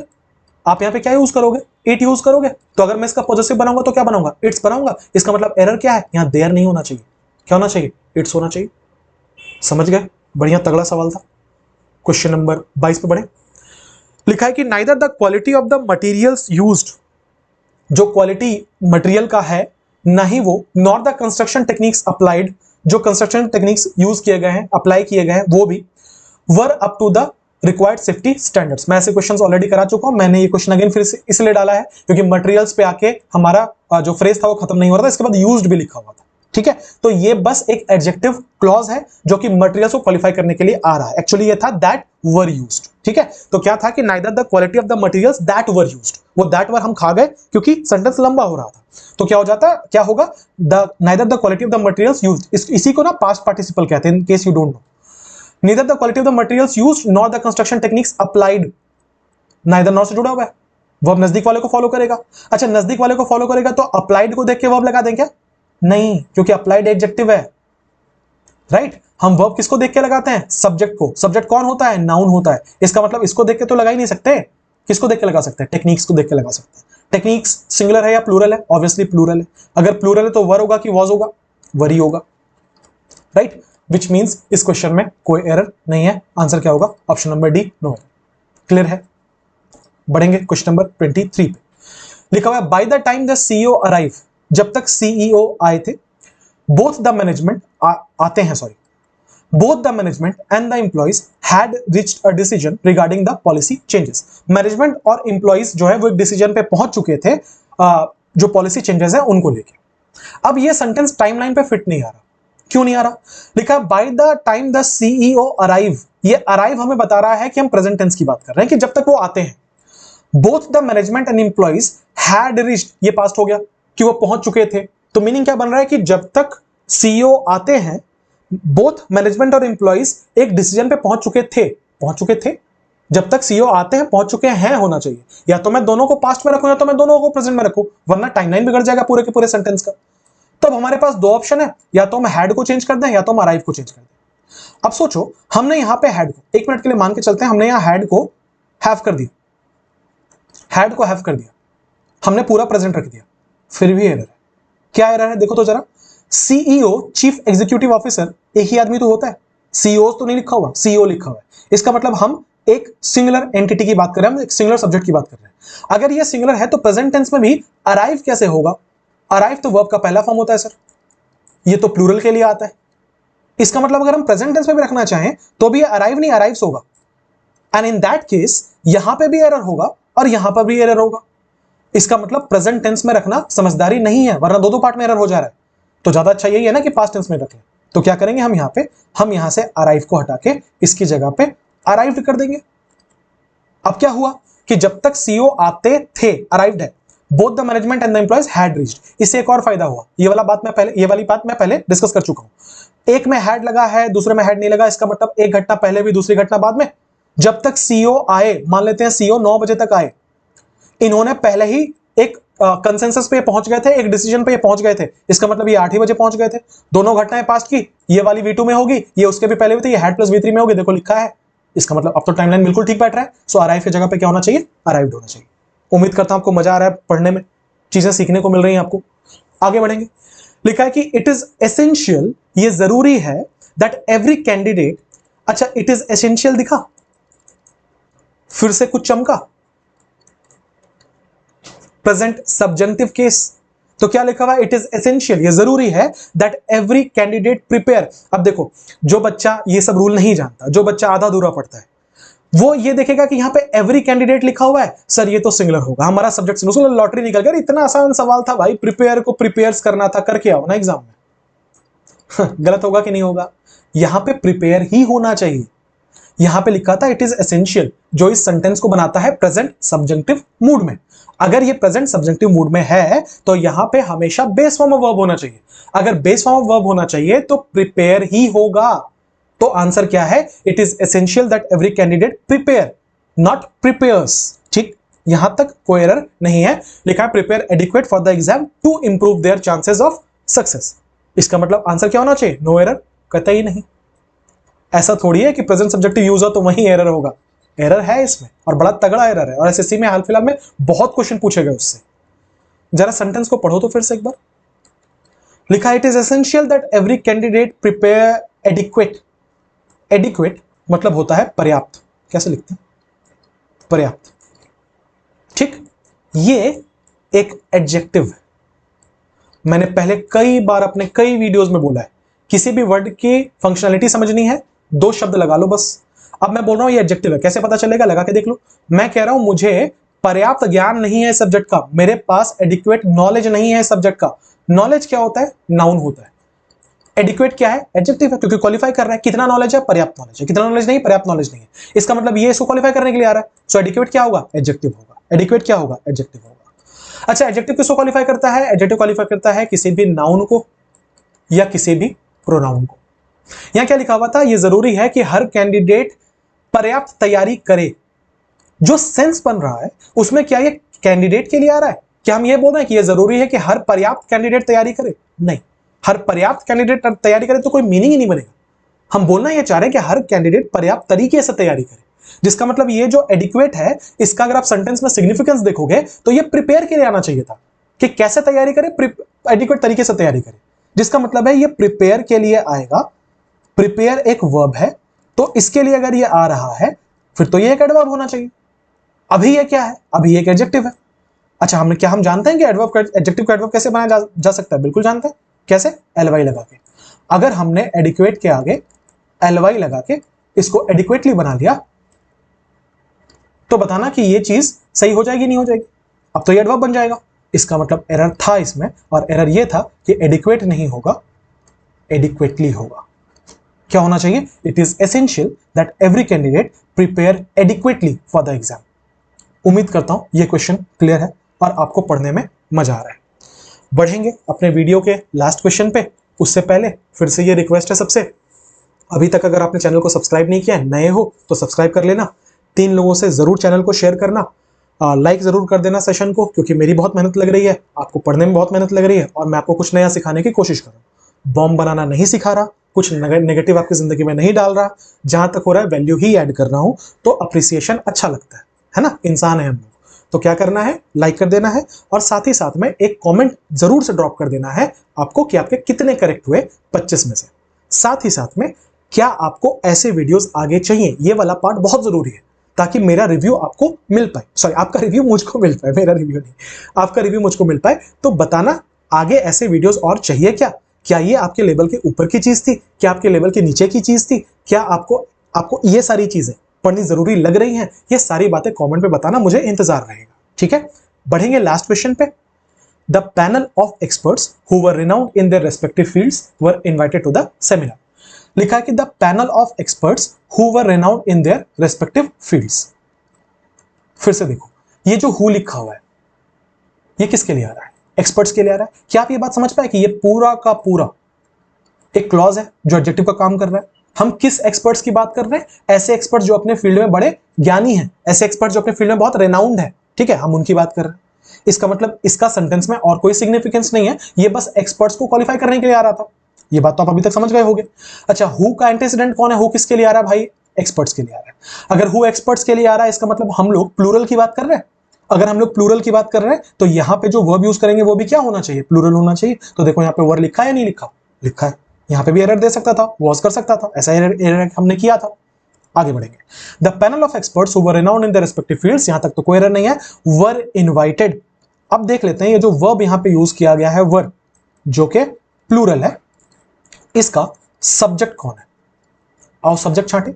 सबसे पहले इनमें से तो किसी को सब्जेक्ट नहीं मान सकता, ये अपने आप में क्लॉज है जो कि एडजेक्टिव का काम कर रहा है। यहां तो कोई सब्जेक्ट हमें मिलेगा नहीं।